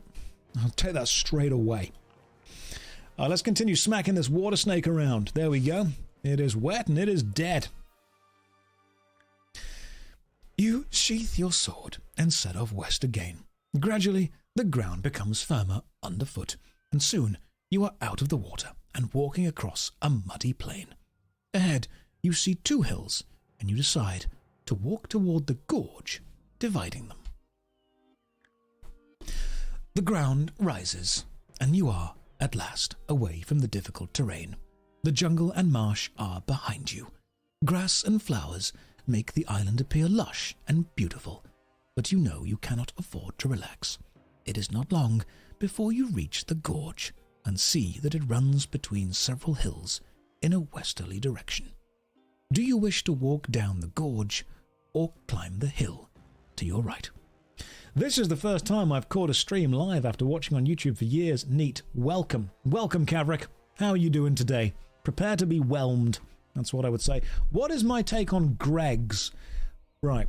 If you're not from the UK, this is going to make no sense to you. And if you're not from the Midlands of the UK, it's going to make even less sense to you. Greggs is a poor man's Bird's Bakers. Okay? Bird's Bakeries. They're top notch. That's where it's at. Yeah? Birds, they do the lamb and mint slices. That's what you walk into Birds and you know what you ask for? You ask for a sausage cob with stuffing and applesauce on it. And they give you a goddamn sausage cob with stuffing and applesauce on it. Then you buy maybe one of their amazing cupcakes. Sometimes the best ones are at Halloween. All right, straight up. Yes, cob, not bread cake. Not sandwich, not Sammy. It's a cob. It's a bread cob. Eros, I will... It's not a bap. It's a cob. Right, stop the stream. Stop the book. We're talking about how you refer to a bread roll. And the answer is, it's a cob. Scone or scone? Scone. Scone. Same way you say gone. You don't say gone. Wait, no, that's wrong. Oh, fuck. Just argued against myself there. Rewind. Clip, take that bit out. Visa, cut that. Didn't it? Never existed. Okay, but in all seriousness, cob. Straight up bread cob. Scone is Scott. Go back to page 3. Go back if you want. But no, for really, it's a cob. Bread cob. Walk in, be like, can I have a sausage cob? That's what you say. You say sausage cob. You don't say, can I have a sausage bap? Do you? Your Midlands is showing. Yeah, it is. Proud of it. Don't even know what scones are. I'm not British. Don't bother. You know the English. Look, the English language is a mess. The English language is 3 languages in a trench coat. The English language just mugged other languages for bits of it, muddled it all together. Like when you realise that the English language is difficult, but it can be understood through tough, thorough thought, and you look at how tough, thorough, and thought and through are all spelt, you're like, what the hell are we doing? If you learn English as a second language and you don't give up when you see the word yacht, fair play to you, all right? Because if you look at the word yacht and realise it's spelt Y-A-C-H-T, and you're thinking, what? That's not yacht. That's pronounced yacht. Yeah, I know. It is weird. Like I say, English does just mug other languages on the street. And then we stick it all together. Some people, they always find it funny when you're like, oh, you know, why don't we say 1T1 or 2T2 or 3T3 for numbers? And I'm like, yeah, but we do say 44. And 66, 77, 88, 99. Like, that joke works for the vast amount of actual numbers that we say. The only people that do numbers weirder than the British are the Germans, because you guys insist on saying numbers backwards, which is really weird. You don't need to do that. Like, we read from left to right. You don't need to say the numbers from right to left. That confuses everyone else. French people, you're also a bit weird at it as well. Like, that's a very strange thing. The Germans and the French, for some reason, looked at numbers and went, oh, ha, ha, ha, we will do this a different way. That's my French/German accent. Okay, that is that character had French and German parents. And I think you'll find that's a perfect accent. Don't quote me on that one. All French people start sentences by saying, oh, ha, ha, ha, ha. Then they talk. All right? Don't at me. You know I'm right. Okay, back to the book. What are we doing? Almost turned on the subtitles. Almost. It'll be on YouTube. I'm sure Visa will clip it. Right, what are we doing? Do we go into gorge or uphill? So do we take the low ground or the high ground? You have 1 minute to make some votes. Yeah, the English language is very much built in the same way that the British Museum was built. We just took things that we thought looked and sounded cool, and now we say they're ours. That's how it works. That's what it is. And if we 50-50 it, I watch my entire video of the bouncer. And then talk about that, which I really hope doesn't happen. But it might do. I started watching you on YouTube and then caught a stream. Keep up the good work. You know what? I will. Thank you very much for the support. Welcome to the stream. Hopefully you're having a lovely day. The bouncer, what a game. Don't do this to me. So yeah, I've promised everyone that if you guys ever 50-50 a vote on Twitch, I will stop the game and we will either play or watch the bouncer. Either my video, or I think ProJara did a video on it a while back, and I think Kid Icarus has also covered it at some point. But I think watching my video, and then I will upload that, and then we'll watch that video of it. It'll basically be like a thing.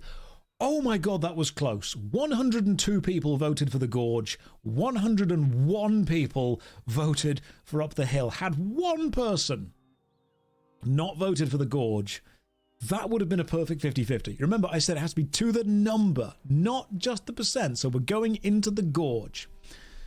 Here we go. You walk down the gorge and into a shadow, the sunlight being cut off by the southern hills. As the gorge narrows, you suddenly hear a rumbling above you.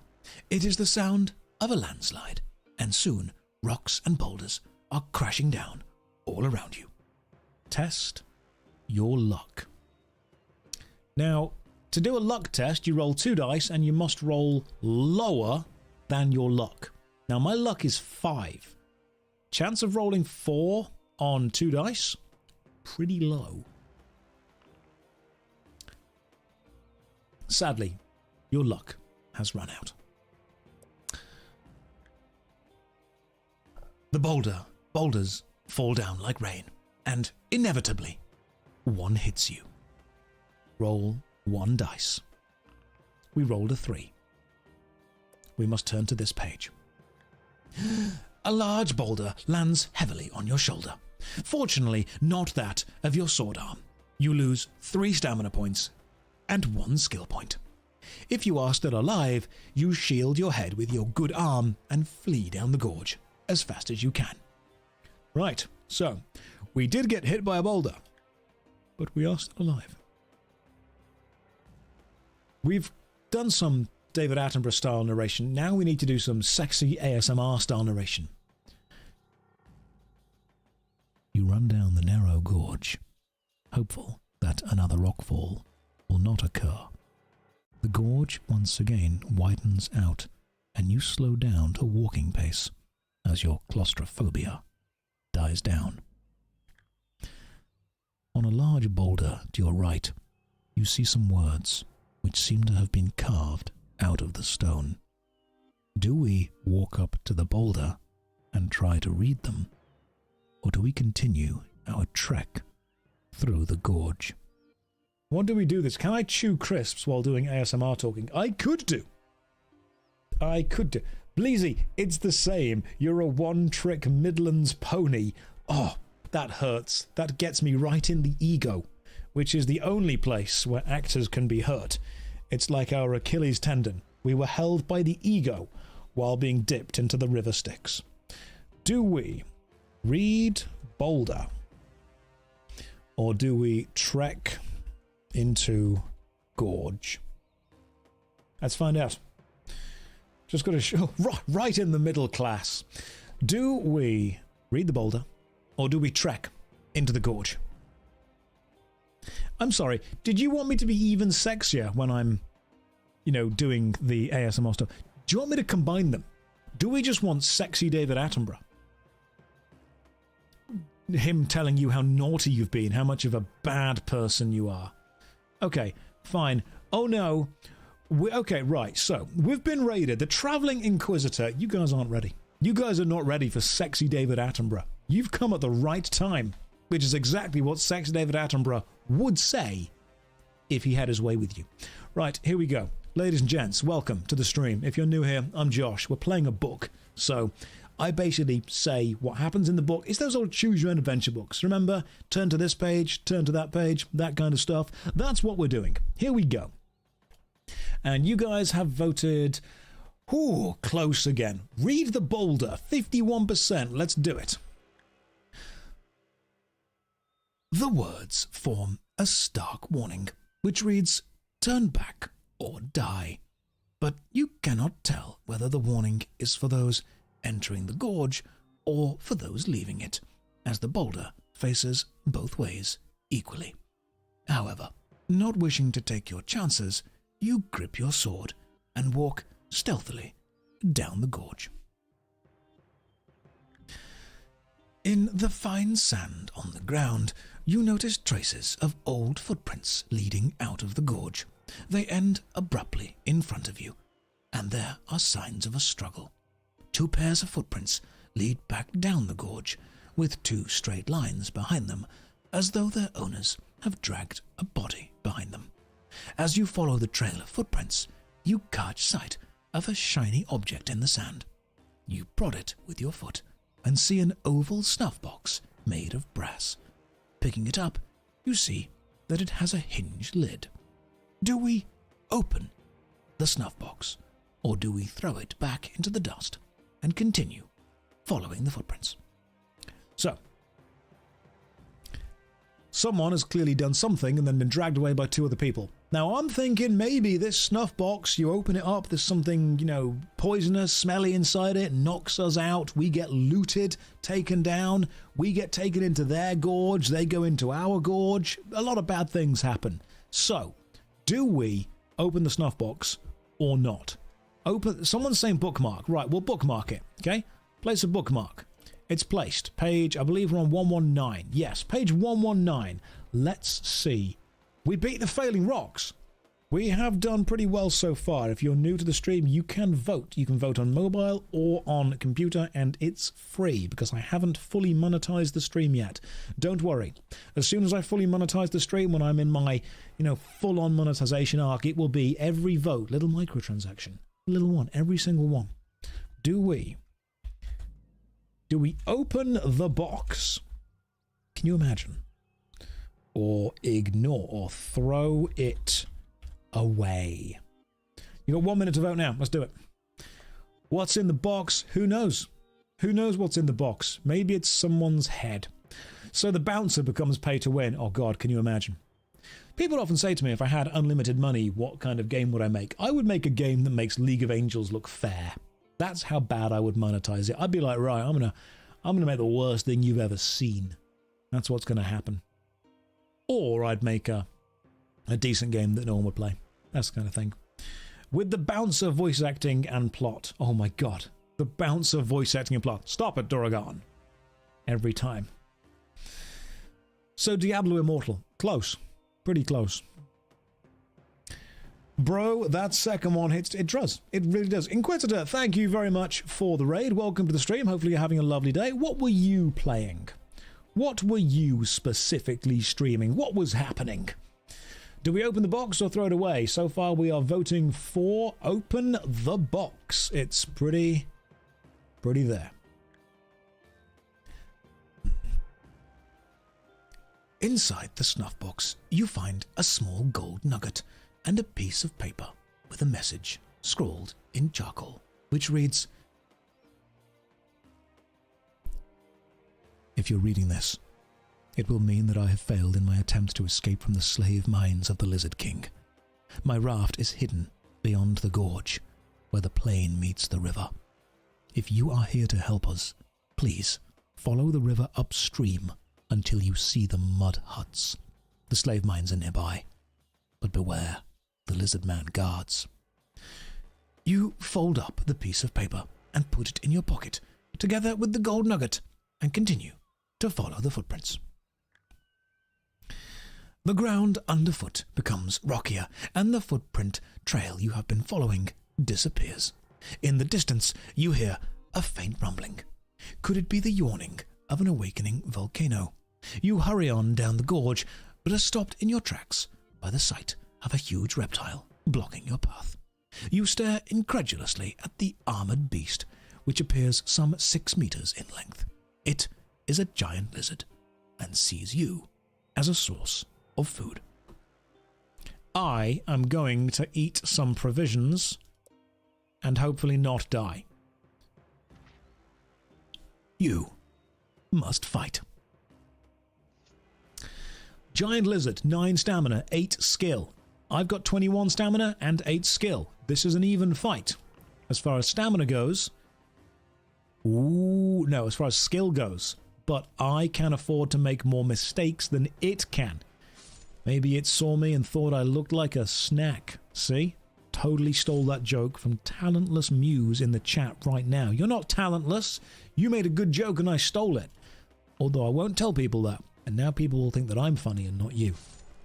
Here we go. The best way to learn to be original is to learn how to hide your sources. Should have lost to boulders. Joe, what is this David Edinburgh? David Edinburgh. He is a fantasy author. David Attenborough is what we were going for. But we can do David Edinburgh if we need to. We can read some old fantasy novels. That's totally okay. H-Bomber Guy, where are you? Hey, look, right. Okay? Look. Plagiarism. I actually came up with this really interesting idea about plagiarism. It's a 10-step scale. I'm going to call it the Somerton scale. All right? And I came up with it myself. And there's basically 10 levels of how plagiaristic something is, from 1, which is not at all, to 10, which is an exact copy. Halfway through that, you've got kind of parallel ideas where people make stuff up. You've got inspired from. I'll make the video at some point, but that was my idea. You saw what video? Talentless Muse? I have no idea who that is. That's not a thing. I have no idea who that is. Okay? Right, let's continue fighting this giant lizard. What's the score for the video idea? On the Somerton scale? Pretty high. Pretty high. The coziest of hellos and greetings, you wonderful people. Corpus, thank you. That's exactly what we need while we're smacking a giant lizard around. Just cozy chills, chilled greetings. Where does ChatGPT stand? Oh, can I have some attention, please? Yes, you can. There you go. Little bit of attention. How did I get 10 steps? And well, I got 10 steps because Tom Scar came up with 10 and I wanted to copy. 1 to 1, exactly. Let me just slap this lizard around for a bit, then I'll get to you, mate. Don't you worry. Oh, this lizard is... Oof. Ooh, that is biting. There we go. Thankfully, we have enough stamina to win.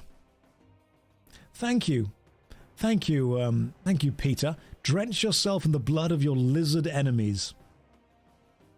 I'm going to be real, that's not the kind of comment I'd expect from someone with Peter at the start of their name, but I appreciate it. All right, this is the energy we need. That's what we're going for. We won. You step round the huge body of the giant lizard and press on down the gorge. At last, the gorge widens out to become a grassy plain, and the hills are soon behind you. Not far away, some 10 meters to your left, you see a pond where many birds are drinking. Do we drink at the pond or do we not drink at the pond? Do we drink, as Harlequin puts it, the funky juice? What do we do? You guys get to... You haven't got to say. You guys get to actually vote. Do we drink from the pond or don't drink from the pond? You have 1 minute to vote right now. Drinketh of das Pond. You got to boil the water. You got to put the tablets in. You got to use one of those life straws that I, for some reason, keep getting shorts on YouTube about. What is it about? So the YouTube Shorts algorithm, for some reason, just collectively decides what everyone's going to watch on that day. A few months ago, it was like, hey, you're all going to watch some guy using different forms of raw plug as he screws into a bit of wood with a bit of perspex on the front of it so you can see how the raw plug works. And I'm like, all right, I get that. I'll watch that. That works. And now it's like, hey, you're all going to watch as a colourful shape bounces around inside another shape and leaves a trail of colourful shapes behind it as it goes. And I'm like, okay, I can get behind this. Yeah, I'll watch a circle bounce around inside a bigger circle with the outer circle getting smaller as that happens. I can get on board with that. That's good. Yeah. Drink from the pond. That's what you guys all want. The water in the pool looks cool and refreshing, although you are a little perturbed at the layer of green algae which floats on the surface. As you bend down to drink, a jet of liquid shoots out of the pond towards you from a wide green mouth which suddenly appears in the water. We must roll 2 dice. We rolled a 6. You deftly pass the skill check. You duck below the jet of liquid and jump back to draw your sword. You stand ready to dodge the next jet of sticky acid being spat at you by the huge spit toad in the pool. Suddenly, it leaps out of the water in an attempt to kill you with its spiked teeth. You must fight. All right, 6 stamina, 5 skill. Should be easy peasy. We've got this, no problem at all. Good start. Slap it around. Hit it 2 more times and we're good to go. That's a good roll right there. Give me 1 more good roll, I'll be happy. Perfect. Just slap that toad around, no problem at all. Easy. You sheath your sword and walk over to the edge of the pool. Do you still wish to drink the water? Yes or no? All right, cool. Slam the table. No cheating here. No cheating at all. Do we still want to drink? Do we drink the water or don't? Because there was a poisonous toad kind of hanging out in it. Is that what we really want? Do we need this in our lives? What do we do? I mean, we have won the fight. Maybe the drink is the reward. Maybe the fight was the warning that we shouldn't drink from the pool. Acid isn't poison. No, it's venom and poison are different things. So poisonous is you die when you bite it, whereas venomous is you die when it bites you. That kind of thing. Come on, Josh. The poison is full of vitamins and minerals. Yes, it's got what plants crave, as they would say. Why are there so many birds drinking the water? That's true. Maybe the birds are what we should be listening to. So far, 71% of you want to drink the water. 70%. That's a lot of people who want to have a drink right now. Traveling Inquisitor stands by the jungle juice. There we go. It's got electrolytes. Right, we're drinking the water, guys. It's happening. I'm sorry, but it is 100% happening. You guys ready? Let's drink this water. Here we go. The water is refreshing to drink. You gain 1 stamina point. While drinking, you notice a wooden casket lying on the bottom of the pool. Do we wade into the pool to reach the casket, or do we just head off northwest again? We might be pushing our luck a little bit here, guys. I'm feeling that maybe 2 goods don't make a gooder. Maybe this is wrong. Do we wade in for casket? Although I have played old school RuneScape, it could be 3rd Age armor. We don't know. Or do we go northwest? You guys have 1 minute to vote starting now. Wade into the water, children. The casket could have rare loot. It could. It could have 3rd Age armor. It could have a 3rd Age pickaxe. Let's be real, it's going to have some tuner and a firelighter. That's what it's going to have. That's what all of the caskets have. But, could be good, could be bad. We don't know. Maybe there's water in the casket to drink. Maybe if we wade into the water, pull up the casket and open it, it will contain more water, which we can then drink. Who knows? Let's have a look. Do we wade into the casket or not? You guys are taking risks here. You're taking risks with my life. When we die in the book, by the way, that's the end of the stream. That's just it. I'm not going to carry on going. It's just we either finish the book or the stream ends early. That's how this works. I am going to get back to a schedule, by the way. I'm thinking every single Saturday we stream a book. Every single Sunday I'm going to play a game on stream that I want to play, and we're going to replay it. And I'm thinking Morrowind. Maybe with a mod or two to make the graphics a bit nicer. But I am thinking Morrowind. Right, you guys want to wade into the casket? Here we go. Knowing that spit toads never share their watery domain with others, you wade confidently into the pool and pick up the casket. Back on dry land, you prise the lid off with your sword and tip the contents onto the grass. They are a glass vial containing a coloured liquid, a velvet pouch, a pair of red leather boots, and a gold ring. What would you like to do? Do we drink the liquid in the vial? Do we open the pouch? Do we try on the boots? Or do we put the ring on our finger? Right. Now, I don't know if this is exclusive or if you can do all of the above. What's probably going to happen is 2 or 3 of them are probably good and 1 or 2 of them is probably bad. So we need to work out what we want to do kind of first. Do we drink liquid from vial? Do we open pouch? Do we try on boots or put on ring? Right, you guys have 1 minute to vote. You can vote on mobile or on PC.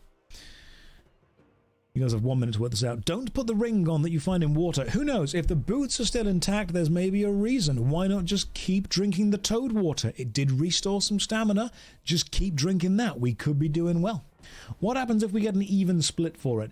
If you guys get an even split, as in perfectly, 25, 25, 25, 25 to the person, I will do the next bouncer stream in cosplay as one of the bouncers. You're not going to do it, because that's getting 4 votes to the person perfect. So I am 100% confident you will not be able to do that. You can't even get 25% perfect. There's no way you're going to be able to do it to the person. And this is the only 4-person vote I'm going to give you. And I will just straight up buy the cosplay for it. I'll do it as Scion or Volt or whatever the other one stupid name was. It was Scion, it was Volt, and it was Carew someone. All right, see, look. 70, 69, 67, close. It was close, but no. So you guys want to put on the ring. Let's do it. The instant you put the ring on your finger, you feel very dizzy. You try to pull the ring off, but it will not move. The ring is cursed with a confusion spell. You lose 2 skill points. If you have not done so already, you may either drink the liquid, open the pouch, or try on the boots. Guys, you don't just go around sticking your fingers in random rings. Visa, I know you could, but I know you will, but I need people watching on JoshStrifeSays to understand there is context to that. Not with that attitude, you won't. Right, okay, cool. What are we doing now? What are we doing now? I voted for boots. Not my fault. Okay. Do we? What now? Okay, drink vial. The ring was probably the wrong choice. Open pouch. Try on boots or leave. Again, you have 4 options, so if you do manage to get 25% perfectly to the person for each of them, I will cosplay the bouncer next stream. Okay, guys, we got the bad thing, so all the others have to be good. Yeah, maybe that's what happened. Are skill points important? Yes, they are. Skill points are basically added to... Oh god, -2 to 8, so 6. Skill points are added to combat. Whenever we do a combat check, your skill points get added to that, which is not great. That is... that was it. Voiced by Steve Blum. Seriously. Oh, God. There's so... The bouncer is, for some reason, the weird connection between every game I play. There is always a connection back to the bouncer somehow. Don't know how. You've got this book on your shelf? Well, we're going to play it now. We're going to play it. We're going to beat it. You guys are getting remarkably close to actually perfectly balancing every single one of those things. That you might have actually... Okay. 26, 25, 25, 25, 25. You have, again, made a 101% vote. Look at that. 101% based. Remember that. Only the OGs will remember that meme that we created. 101% based. Well done. You are the only chat I know on Twitch that can actually take a poll and somehow 101% it. Right. Drink vial. That's, guys, what you want to do. This can't go wrong. You have swallowed a potion of clumsiness. This will cause you to lose the first attack round of any battle. The effects of the potion will last for 2 battles.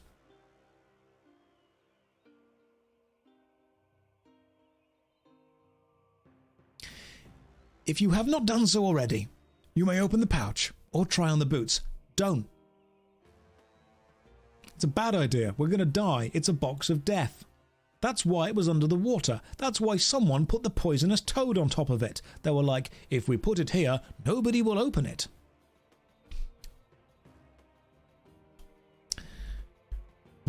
If it's just a box of death?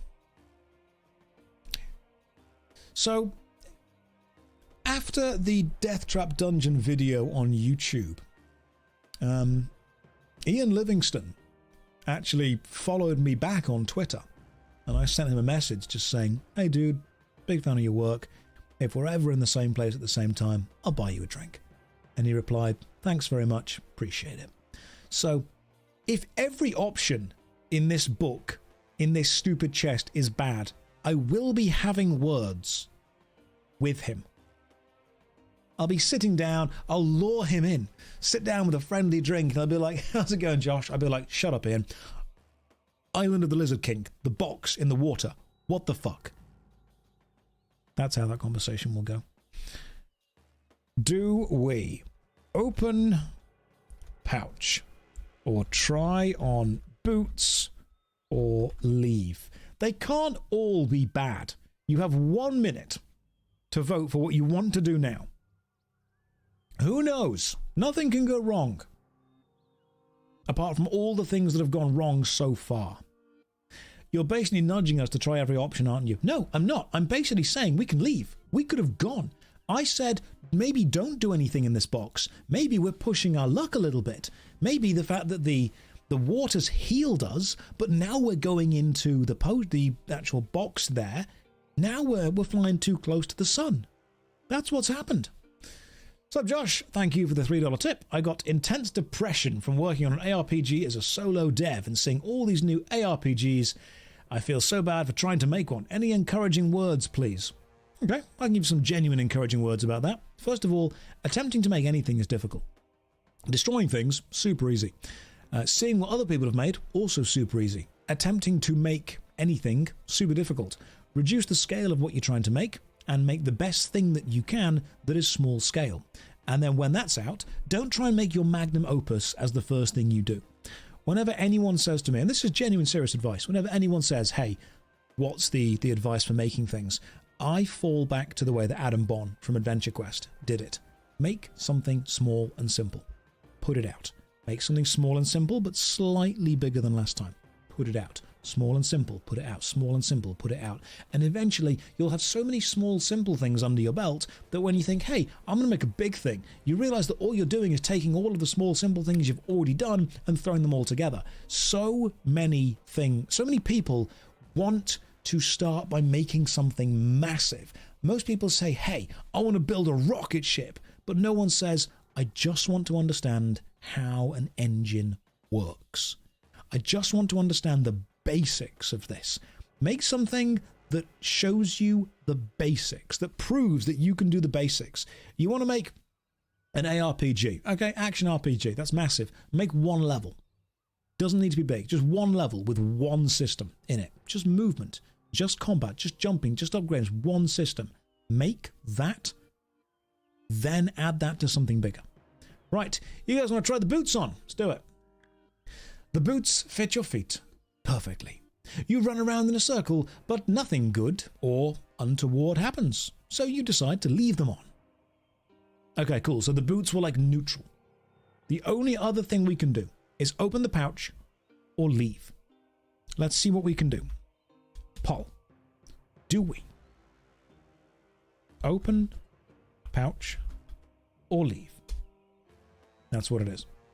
But no, in all seriousness, so many people, and again, I'm not having a go at you for this, but so many people that I know aim for projects way beyond their scope, way beyond their ability, and they spend so much time doing it. And unfortunately, this development time is mentally draining, it's taxing, and it's expensive. You're not going to see a return on investment for a hell of a long time. So one of the best things you can do for it is say, right, what can I make in a week? What can I make in a week? What can I make in a month? Now, you might think, I can't make my dream game in a month. That's fine. You don't need to make your dream game in a month. What can you make in a month? And spend a month making something. At the end of the month, say, right, I've got this. And I'll say, right, have you learned any tricks during that month? Any tips or tricks? Any kind of hacks that if you were to make this again, you would be able to make it quicker? And you'll have learned something. You'll definitely have learned something from the process of doing it. So then make something else in a month. And then something else in a month. And after doing that with lots of little things, you'll think, oh my God, this is really clever. I can make lots of small things a hell of a lot faster than I was able to before. But if you want to just make a program, a little game where you throw a fireball and the fireball follows an enemy, all you need to do, it doesn't need to be a crazy big Path of Exile level multi-spell extravaganza, just you throw a fireball from your character, it follows the enemy. It's all it needs to do. And once you've proven you can do that, okay, cool. Now see if you can make it again quicker. Make it follow the enemy, maybe go up and down, maybe add different axes to it. Then we say something else, and then you write another small program to do something small. By the time you come to make the big thing and you think, oh my God, I need to make this crazy boss that throws minions that follow the player. Oh, hang on, I can probably just repurpose something from the fireball I made earlier. There we go. Don't try and make a finished product in one go. Try and make a tiny bit of a finished system. If you want to learn to cook an incredible Sunday dinner and you have never cooked anything before, do not try and learn every single thing on the day that you actually cook the dinner. Say to yourself, right, I'm going to learn how to cook potatoes. That's all I'm going to learn. Forget everything else. I'm going to get these potatoes perfect. And when you've mastered cooking potatoes, right, now I'm going to learn how to cook amazing vegetables. Master that. Okay, now I'm going to learn how to cook this, master that. By the time you've mastered all the small skills, you put them together and it looks amazing when you give it to someone. They're like, oh my God, you know all these things? I'm like, yeah, but slowly. Slowly, little bits. Now, I'm guessing you guys want me to open the pouch. I didn't even look at the vote, but I'm guessing that's what you wanted me to do, so I'm going to go with this.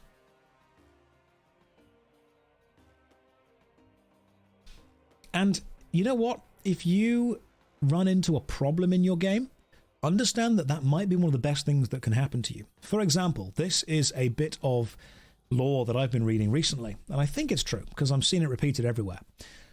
Who's played the first Halo game? Most people, I think, have played the first Halo game. But when you play the first Halo game, you are pretty much on your own. That's it. Most of the people in the ship with you have died. Originally, from what I was told, correct me if I'm wrong on this, the squad was meant to be alive and come with Master Chief. But whenever you got to the bridge bit, the AI kept jumping off the bridge. And eventually the developers said, look, we cannot work out how to stop the AI jumping off the bridge. So how about when the game starts, everyone's dead and it's just the player? And they went, all right, cool, yeah, that goes. And that, you know what? brilliant opening because you feel alone, you feel that Master Chief is powerful enough to survive alone, you've used the limitations of the game to actually give a really cool thing. Yeah, perfectly functioning. So when you try and create an ARPG, what I feel is, and again, I think that this is feedback that you need. Because this is the kind of feedback that I give to people when they're in theatre. This is the kind of people that I give to people when they're trying to make short student films, because that used to be my whole thing. If you haven't produced a piece of completed work within 2 years, you are aiming way outside your ability. Your scope is way too big. If someone came to me as a student and said, hey, I'm going to make a small theatre show. It's going to take 2 years to research and to make, I would say, no. If it takes that long, you are aiming way outside your scope of ability. Instead, aim for something that you can make, even if it's just a solid 5 minutes, in 2 weeks. After that, maybe spend 2 months on something. But if you haven't created the final thing within 2 years, you have your original project way too big. If you come to me with a huge bank of work already and you say, look, I've made this, I've made this, I've made this, I've made this, I've made this, I think I'm going to be able to combine all these things and make this, but it's going to take 1 year to 2 years, then I'm going to look and go, okay, you have proven your mastery over these systems. You've proven your mastery over that. You've proven your mastery over that. Then maybe I've got more faith in you, more confidence in you. But the problem is that people want a big, finished, final piece of work without going through all the small stages and making small pieces of work there. So if you have been working on an ARPG as a solo dev for 2 years and you see all these new ARPGs coming out, ask yourself, the ones that are coming out, what foundation do they have that you don't? And that's not me saying that you can't do this or having a go at you. This is unfortunately the reality. What are they building from that's giving them an advantage that you don't have? What are they making it from? And do that first. There's a brilliant picture, I'll have to try and find it and share it on Twitter at some point, of a man juggling plates in front of a crowd. But he's standing on the top of a step, and behind him, out of view of the crowd, is all the steps leading down, covered in smashed plates, where he's obviously tried to learn this skill and failed. No one starts good at something. Start making something small. And don't commit 2 years of your time to something if you haven't got the leisure time to do that, because that is a huge amount of time. I mean, Larian with Baldur's Gate 3. Baldur's Gate 3 was not the first game that Larian made. Not by a long shot. They started with much smaller scale games first. Let's play a book, rambles about juggling plates. That's what you get when you come to this stream. All right, cool. Open the pouch. You open the pouch and look inside, but you cannot see anything. It's totally black inside. You decide to drop a stone into the bag to see what happens, and the stone disappears from view, and the pouch does not become any heavier. You have found a pouch of unlimited contents. You gain 1 luck point. The pouch will enable you to carry large and heavy objects simply by placing them inside. These objects are actually transported to another dimension and will weigh nothing inside the pouch, but can be retrieved at any time. We finally have done everything, and now we can leave, thank God. To your left, you see movement. A small creature is running across the plain. As it approaches, you see that it is a small pig. The thought of roast suckling pig makes your mouth water. Do we have a spear? I do not, but I'm going to eat some provisions. In fact, we are running low on provisions. We do not have a spear. You run after the pig, waving your sword in the air, but it is too agile. It scurries off across the plain and is soon out of view. You slow down to walking pace and continue northwest, still thinking about the succulent roast dinner you might have had. In the distance, you see rising ground, and beyond in the northwest, the ever-daunting shape of the sleeping volcano. It is not long before you reach the bushy bank of a river running slowly southeast. On the far side, the ground is quite steep and tree-covered. If you have read the message in the snuff box, turn to 288. We did read the message in the snuff box. We are smart people. You start to search amongst the bushes for the hidden raft, and before long, you find it. You drag it into the river and climb aboard. The river is not deep, and you are able to push the raft upriver against the light current quite easily with the long pole you have. You have not gone far before you realize you are not safe, even aboard your raft. You see a pair of eyes protruding from the water ahead of you, and suddenly a huge jaw lined with sharp teeth gapes open. With great force, the crocodile slams into your raft, almost knocking you off it. The crocodile thrashes around in the water, its jaws opening and snapping shut in its desperation to bite you. If you have an iron bar, turn to page 9. Yes, we do. Because we picked it up from the treasure. Rip Mongo. We picked it up from the treasure chest where Mongo died. You whisk the iron bar out of your backpack and thrust it between the jaws of the vicious crocodile. It is now helpless with its jaws wedged open, and you're able to push your raft away from it. On the right bank of the river, you see a man dressed in tattered clothing. He is waving his arms around frantically and calling out to you. He looks as if he could be an escaped prisoner. Should we steer the raft over to the man, or keep pushing up the river? What do we do? Kiwi, it's the Dilf himself live on Twitch. You know, when I said that I was entering my Dilf arc, I didn't realize that Visa was going to clip it and spread it, and it would become quite so popular, but I'm going to embrace it. I'm going to go for it. In fact, if you've just joined the stream, you haven't seen my power fist, have you? People that were here a few hours ago, they did. If you were here an hour ago, you saw the power fist. But new people, you haven't. I'll show you. I'll show you the skill of the power fist. Show me then. Okay, well, I will. It was very powerful. So, who is a fan of Warhammer 40k? I like Warhammer 40k. I like it a lot. And I was in a Warhammer 40k shop, a Games Workshop, if you will. And recently, what happened was, oh, thank you for the donations, very kind of you. Your feedback is valuable. I'll scale it down and come after 1 or 2 months. Good.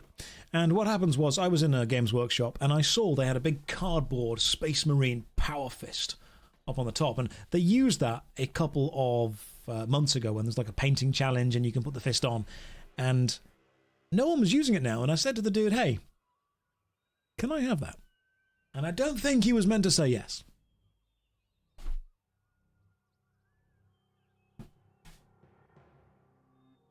But he said yes.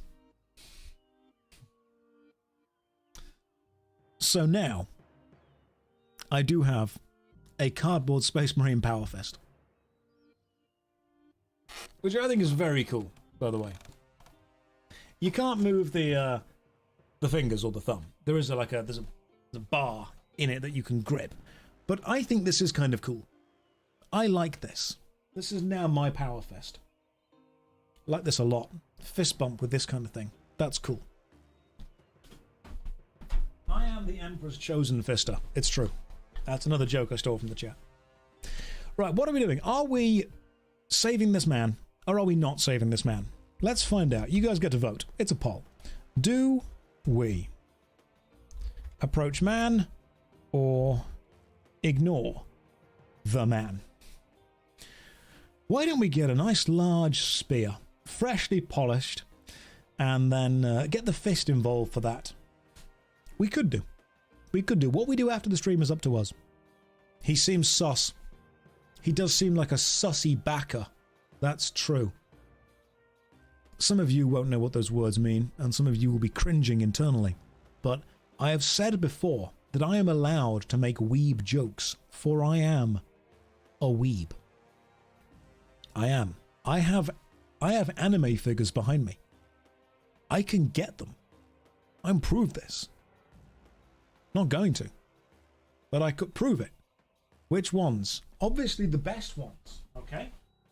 Obviously the best ones. From the best anime. Okay, so one of the greatest animes of the last couple of years, obviously Steins Gate. Okay? So we've got Rin to Okabe there, Okarin. Ocarina, I love Steins Gate. Steins Gate's fantastic. It is absolutely, without a doubt, one of the best animes made. But you can't just buy one Steins Gate figure, can you? You have to get Best Girl from the show. Of course you're going to get the Best Girl. Look at her. Look at Kurisu. Best Girl from the show, without a doubt. Man of culture, you are welcome.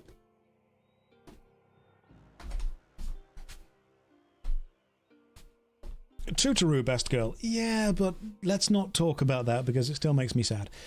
In all real, honestly, Steins Gate, really, really good anime. Just excellent. In fact, one of the few animes that I don't mind the English dub on. And you're going to hate me for that, but I genuinely think that the English dub on Steins Gate is actually pretty good. Don't get me wrong, it's not the greatest dub in the world, but you can watch it with the dub and it's like, okay, I get what you were going for. It's fair. It's a decent dub. Don't make me get them. I will get them. Have I? No, I've not. First time I watched it was in dub. It's decent. El Congru. Right, let's see what we're going to do. Steer the raft over to the man. As soon as you are close enough, the man leaps onto your raft. His eyes look wild and he is sweating profusely. He is delirious with fever and it is impossible to communicate with him. Suddenly, he pulls a dagger from his clothing and tries to stab you. You do not have time to draw your sword and are forced to fight with your bare hands. During this fight, your skill is reduced by 3 because you are fighting empty-handed. Great. So we are 2 skill points down because of the Ring of Luck, or bad luck, and we are now... So we are 5 skill points down. And aren't we always guaranteed to lose, like, the first round of a fight? Because of the stupid thing that we... Okay, cool. You succumb to the effects of the potion of clumsiness, dropping your sword. Great. Just great. Alright, cool. This is terrible. Even if I roll relatively well... This is not going well. I need to get some really good rolls to beat him. That was a good roll! This is not great. I'm not going to slam the table. I'm not going to cheat. I will, however, use luck at some point because we might be about to die here, guys. That's a good roll right there. That's decent. See? Take it to 3. I'm not going to push my luck. That'd be a bad idea. That is more damage taken. Yeah, fighting bare-handed and then dropping the sword. Problem there. Problem. So, when we discussed that whole kind of advice thing earlier, is that, I mean, I can see that, Dominic, you find that useful. One thing that I really think people don't get enough of is useful feedback. Because useful feedback is difficult. And unfortunately, I would say most teachers, they just want you to feel happy. They don't want to bother rocking the boat. Most people do not like being told the harsh truth about...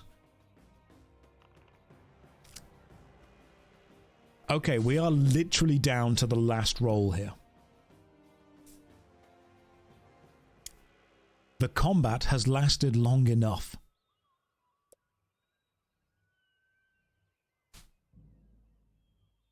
As soon as you are close enough, the man... Okay, during this fight, your skill is used for 3. As soon as you win your second attack round, turn to 130.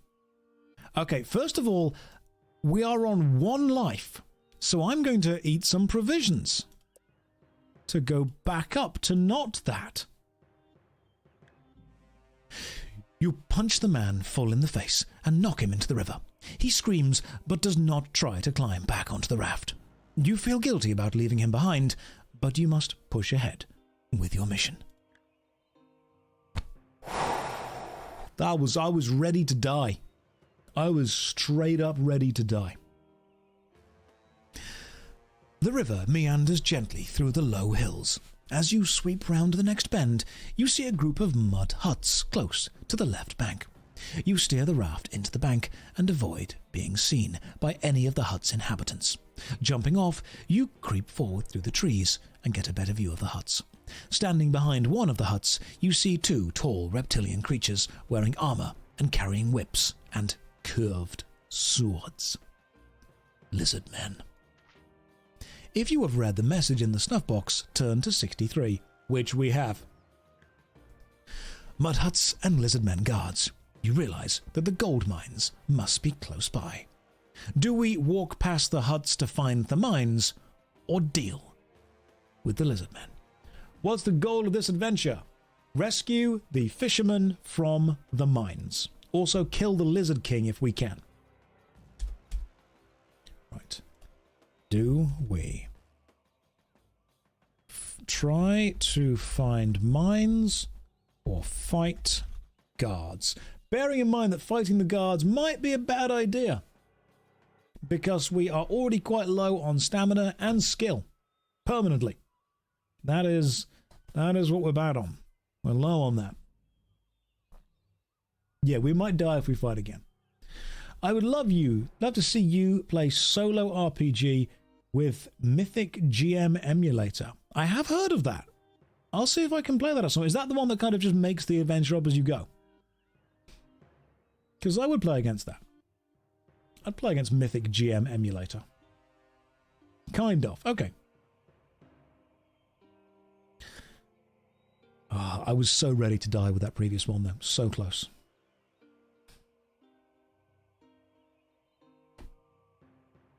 I appreciate the Champion Online video. Oh, thank you very much. I appreciate that. Since existing on private servers. Yes, City of Heroes I will play. Don't worry. Everyone is saying City of Heroes, City of Heroes, City of Heroes. I will play it. It is on the list to play. You guys say try to find the mines. Let's do it. Try to find the mines. Behind the huts, a path leads through the trees to the rocky face of a steep hill. In the center of the rock face, you see the square shape of a mine entrance leading into the hill. There are many footprints leading in and out of the mine. You step carefully inside, keeping close to the wall. The tunnel is lit by torches which cast eerie shadows all around. You sense that you are walking downhill and soon arrive at a junction. Do we turn left? Or do we turn right? What do we do? You guys get to decide. It's a choose-your-own-adventure. Do we go left or go right? You have 1 minute to vote in the chat right now.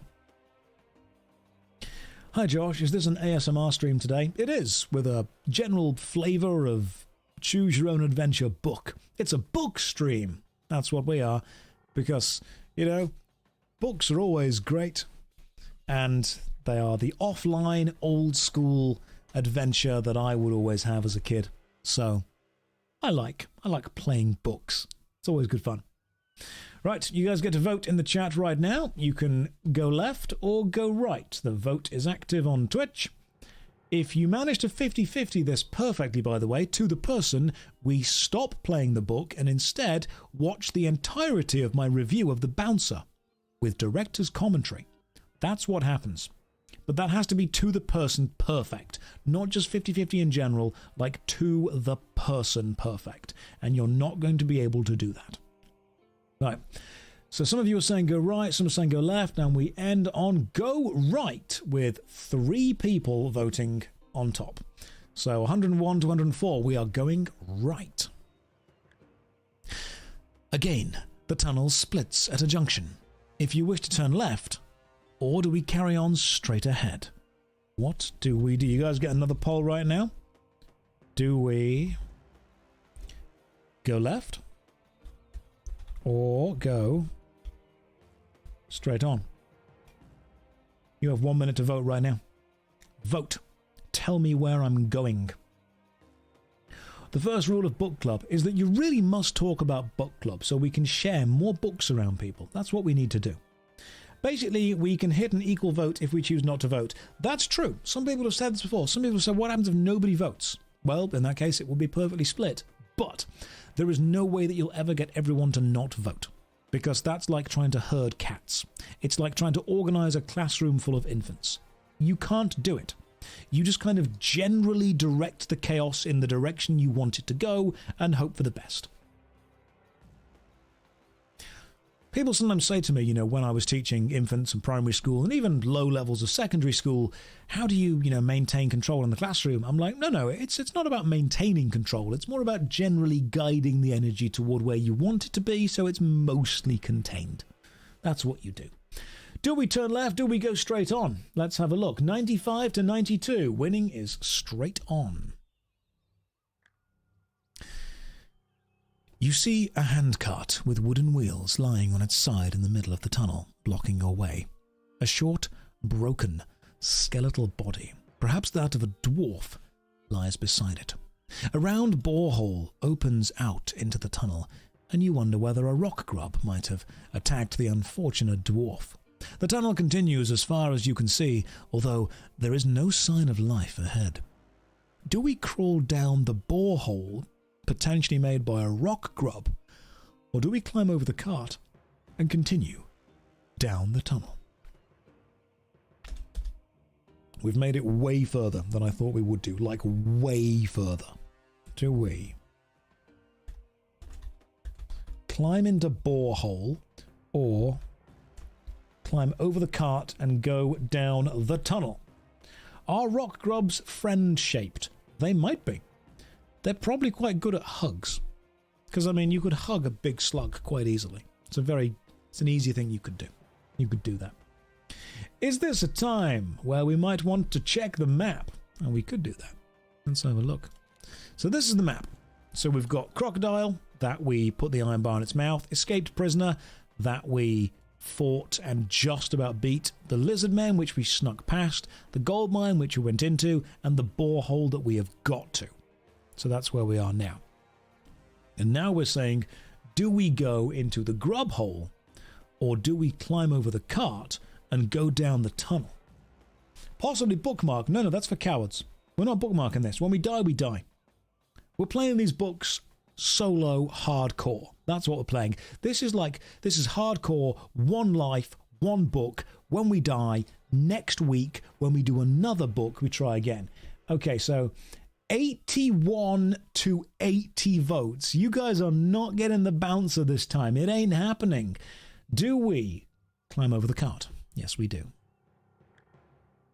The tunnel comes to an end at a junction. Do we turn left or right? When we die in the book, you die in real life. It's true. Do we turn left or right? That is another poll. You have 1 minute starting now. Why can't I see the polls? You have to be on, I think you have to be on Twitch.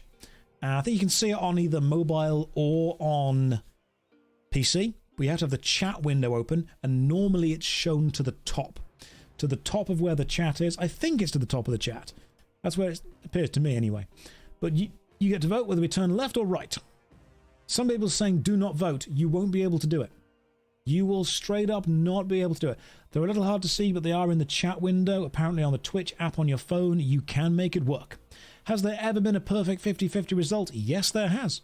And when that happens, I have either completely restarted the stream or I've replayed the entirety of the bouncer all the way through on emulator. It takes about 25 minutes. Then we've got back to the book.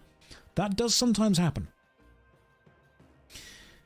But if you manage to 50-50 it perfectly to the person, I will stop the book and we will instead watch my review of the bouncer. But you will not do that. 119 to 113. We're going left. This section of the tunnel looks as if it has been disused for a long time. The beams supporting the ceiling are cracked and look unsafe. You arrive at the edge of a vertical downward shaft, not far beyond which the tunnel ends. There is no ladder running down its side for you to descend. If you are wearing red leather boots, turn to 392.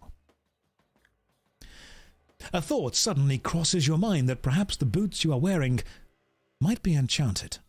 You put your foot up against the wall and try to walk up it. Sure enough, it works. You are wearing a magical pair of boots of climbing. You gain 1 luck point. You climb down the wall and somewhat apprehensively step over the edge of the shaft. It feels very strange to be walking vertically down the wall like a fly. The shaft is deep. Grow up. But you eventually reach the bottom. Again, grow up. It is almost totally dark, but you feel your way along the wall, but cannot find another tunnel leading off the abandoned shaft. Stop it. You're about to step back up the side of the shaft when your foot comes into contact with something. You bend down and feel the blade of a sword. You step back up to the tunnel above to examine your discovery. In the yellow light of the torches, you admire the superbly crafted sword you are holding. You gain 2 skill points. You throw your old sword down the shaft and walk back to the junction. We have put on some shoes, walked down a shaft, and found a blade. Hell yeah! At the junction, you may either continue straight or turn right. What do we do? Hello there, I've watched a lot of videos on your channel. This is my first time watching a stream. Prepare to be whelmed. As I say to everyone, this will be one of the streams ever. You will leave this stream saying, yep, that was a stream. I don't want to set your expectations too high, but you get to vote for what we do now. Do we turn? Oh, do we go? Let's have a quick check, because you guys get to vote, because this is a choose your own adventure. There's a vote on Twitch. Do we go straight on, or do we turn right? Hoping some of you can remember the layout of this tunnel. I believe if we go straight on, we should get back to the first choice, but if we turn right, we get to the one we haven't been to yet. I'm pretty sure. We check the map. Yeah, like, that was where we were. If we go straight on, we'll get back to the gold mine, and if we turn, we go somewhere else. I think that's what has happened. Right, we currently have a 49% to 51% vote. Remember, if you are ever able, as a collective, as a community, to perfectly 50-50 these votes, I will stop the book and rewatch the entirety of my review of The Bouncer, which actually takes longer to watch than finishing The Bouncer. That's how thorough that review is. So are we doing this again, just going around in a circle? That might be what's about to happen. That did happen in one of the books one time. You guys just kept going around in a loop because you discovered there was a loop within the book. Right, you guys want to turn right? Let's do it. You arrive back at the borehole where the unfortunate dwarf still lies beside his handcart. Do we wish to climb into the borehole, or do we walk past it? Surely walking past it would just take us back out of the thing. Right. You guys have to... I'm glad I'm not adventuring with you. Do we go into the borehole, which is probably made by a rock slug, or walk past it? You have 1 minute to vote now. Why does the abandoned shaft isn't spending time in the borehole? Hey, if you want to spend time at the abandoned shaft or at the borehole, that's up to you. That's your life. You can choose where you want to spend your time. That's fine. Walk past it again. It was a cool gravity boots walk. Thank you, Walk, for saying you have to pay the troll toll to get into the borehole. It's very true. Because if we go in the hole with the slug, we die, but otherwise you spend 4 screens coming back to the right choice. We might die, we might not. I came to terms with dying a while ago, so all of this is just a bonus, to be honest. And by that I mean in the book, not in real life, because that would be quite dark. Josh, your favourite part of your review of The Bouncer? Oh, don't worry. You can tell us when we 50-50 the vote. You're not going to. You've not even got close so far. None of you have.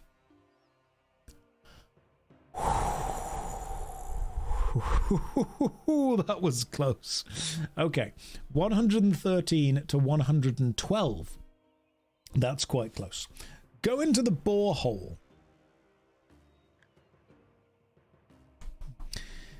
It is pitch black inside the borehole, which seems to go on for miles. You decide that it is leading nowhere. There is not much room to turn around, and you have to tuck your head between your legs and flip over. You scramble back down the borehole and are relieved to reach the main tunnel. However, when you flipped over in the borehole, something fell out of your backpack. Your luck decreases by 1. You check to see which item you dropped. You dropped well-crafted sword. What was the point? We opened the box in the water. We put on all of the bad things. We drank the potion that hurt us. We fought the guy on the raft. We walked down the shaft. We picked up the sword. We came back. We went into the hole and lost the sword. Hate it here. As you walk down the main tunnel, you pass a branch on your right and the entrance tunnel on your left. You come to the edge of a vertical downward shaft, to the side of which is secured a wooden ladder. You look down the shaft, and although you cannot see the bottom, you decide to climb down it. Stepping carefully down the ladder, you eventually reach the bottom of the shaft. In the dim light, you see a new... We could have gone back for the sword. We could have just walked back in, but no. Thanks, guys. From which you hear the faint sound of singing. As you walk down the tunnel, the singing grows louder, and you also hear the sound of stone being hammered. Suddenly, you hear footsteps behind you. What will you do? Do we hide in shadows, or do we turn and face whoever is approaching? What do we do? Do we hide in shadow, or do we turn and face? I'm pretty sure from the old English LARPs, hide in shadow was that, which is a very, very specific thing that not many people will know. That's exactly how geeky and nerdy that this stream gets. There's jokes in there that like 3 people will get, but that's what it's for. Freeze like a deer in the headlights. Right, what do we do? Do we hide in shadow or do we turn and face? Let's find out. We are currently on a 50% and 50%, 73, 75. That's exact, actually. That is exact. If you were to stop voting now, that would be fine. But you won't stop voting. Someone will ruin it. Someone... You guys are trying to organize yourselves like you can organize. You can't. I've seen you try and organize. You've failed every time. Also, when you say stop voting when it's exact, it's never perfectly exact. See? 3 more people voted for turn and face. Let's do it. Turn and face. Walking down the narrow tunnel towards you is a lizard man carrying a pail. It looks surprised to see you and drops its pail to the ground. With a guttural cry, it runs forward to attack you with its scimitar. You must fight. Let's see how much better it is than me. A lot better. And it has higher skill. And it might be about to kill me. Because I've got to hit it 3 times in a row now, pretty much. This might be bad. Okay, cool. If I get 1 more good hit, we're okay. I can take 3 hits without dying. That's not great. Alright, cool. That's not great either. That's perfectly even.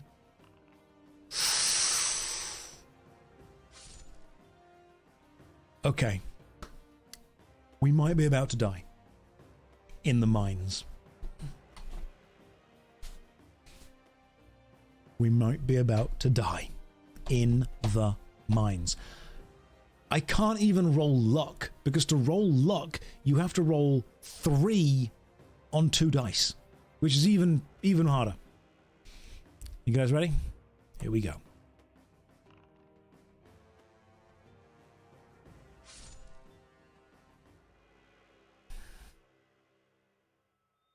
You are overcome by your enemies. You are dead. You have succumbed to the perils of Fire Island, the domain of the Lizard King. Warlock of Firetop Mountain failed. Citadel of Chaos failed. Forest of Doom failed. City of Thieves failed. Deathtrap Dungeon failed. Island of the Lizard King failed. Remaining: Caverns of the Snow Witch, House of Hell, Freeway Fighter, Temple of Terror, Appointment with Fear, Trial of Champions, which by the way is a sequel to Deathtrap Dungeon, Creature of Havoc, Bloodbones, and Assassins of Alanzia.